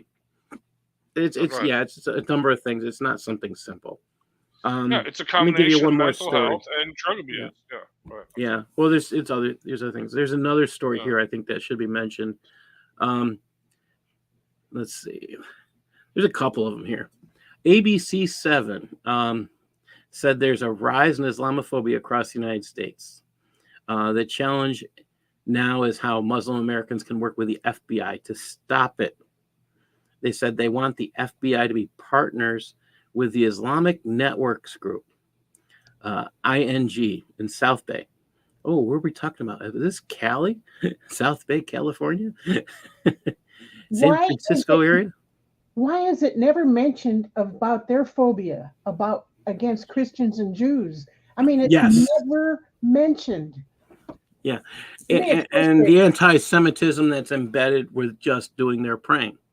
Let's talk about this, and the phobia against Christians and Jews just by their praying Surah 1, Yeah. Yeah, and how 17 dare times we a day. use common sense? I mean, there's so much here that's going on. I've been trying to stay up on stuff, and part of this is I'm working with Usama Dakdak and helping him with one of the things he does every week, which is he does a news show on VCY, and I'm telling people you want to pay attention to that because it's more than. I mean, I worked together with him and helped produce this, and I'm just saying, his work. I mean, the stuff that he shares, even just on the news stories, it's kind of mind numbing. We need to be informed, is what it comes down to, and this man has the knowledge of. I mean, he has that background to know how things are working, and I just find his information incredibly valuable, and that's one of the reasons I work with him. That's what it comes down to. There's a lot of stuff happening. Start doing your own Google searches for forced marriage, forced conversion. Start doing your own searches for rape in the name Muhammad. It's happening today, people. There was one we covered last week. 2 Muhammads raped a woman in Brooklyn. 2 Muhammads. And they did it at knife point in front of others. They forced the others to watch. And this is the stuff that's going on. Actually, I think it was around New Year's Eve, that time period, but we covered this story last week. Watch, you want to catch VCY, and this is a weekly broadcast on Friday at Friday Central Time noon. Start watching for some of these things. Usama's doing a lot of work that's, I don't think most of us catch it. He's doing different languages. He works with people from Indonesia and different places. Works with people doing Urdu, and it's a lot of work. And again, the goal here is twofold. One is to get the Christians informed and everybody else informed. The other thing is to give people the gospel, and so they can find Christ. I am running late tonight, and I'm not going to play that tonight. I think it's, if you're listening to this show, my suggestion is to go to my last show and play the last 10 minutes. I'm just a little tired.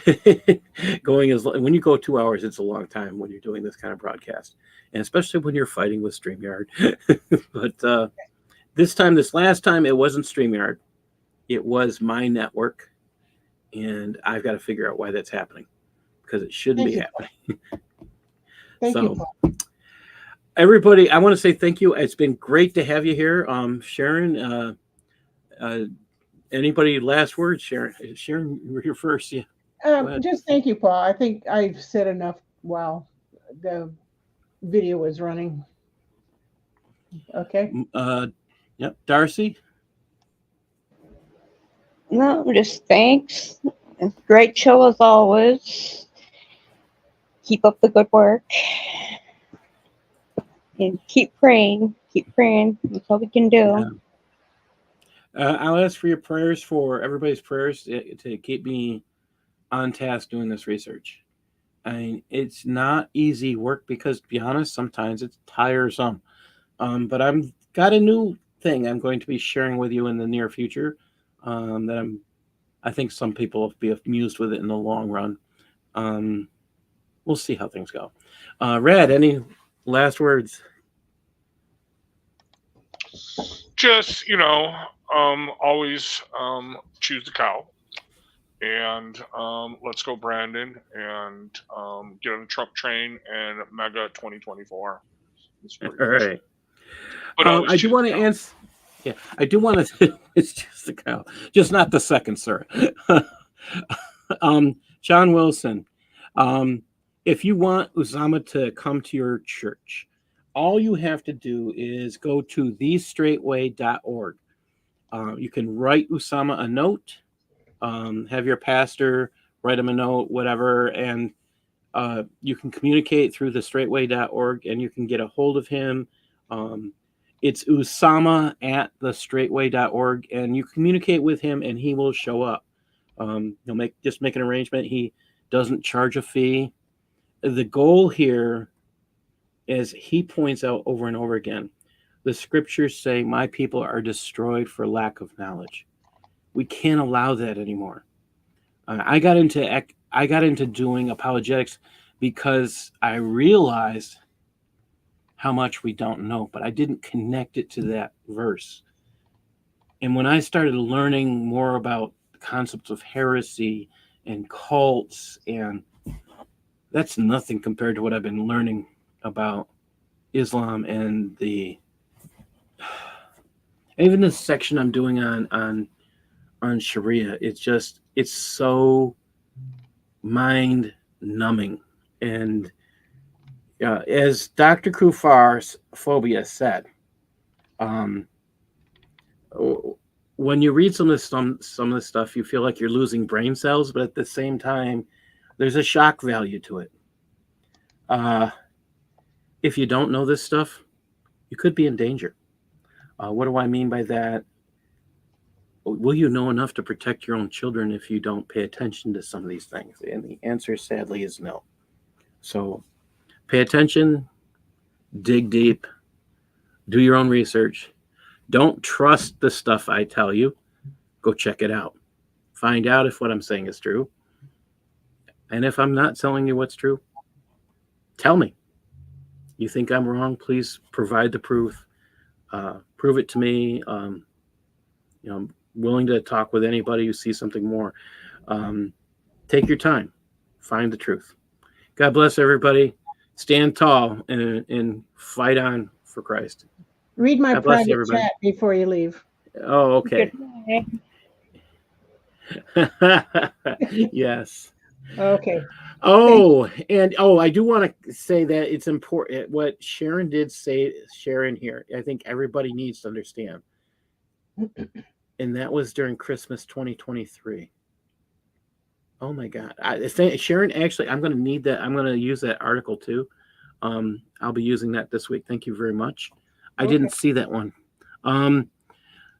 So for those, I'm just going to point this out one more time. If you live in the North, like I live in New York, and you saw those Canadian fires affecting you, I want to remind everybody there that 89% of those fires, according to the RCMP, the Royal Canadian Mounted Police, which means they drive cars today, 89% of those fires were arsons. And Sharon just shared an article with me that nearly 100 churches were torched during Christmas. Now you're hearing what's happening to Canada. Oh, no, seriously. Wait, you got to hear Tucker Carlson's speech. He actually went to Canada, had a mega-style rally in Alberta, Canada. I heard about that. Stadium. No, you got to check out his speech. And he mentions that. He's like, look, if you're burning churches, I don't need to know any facts.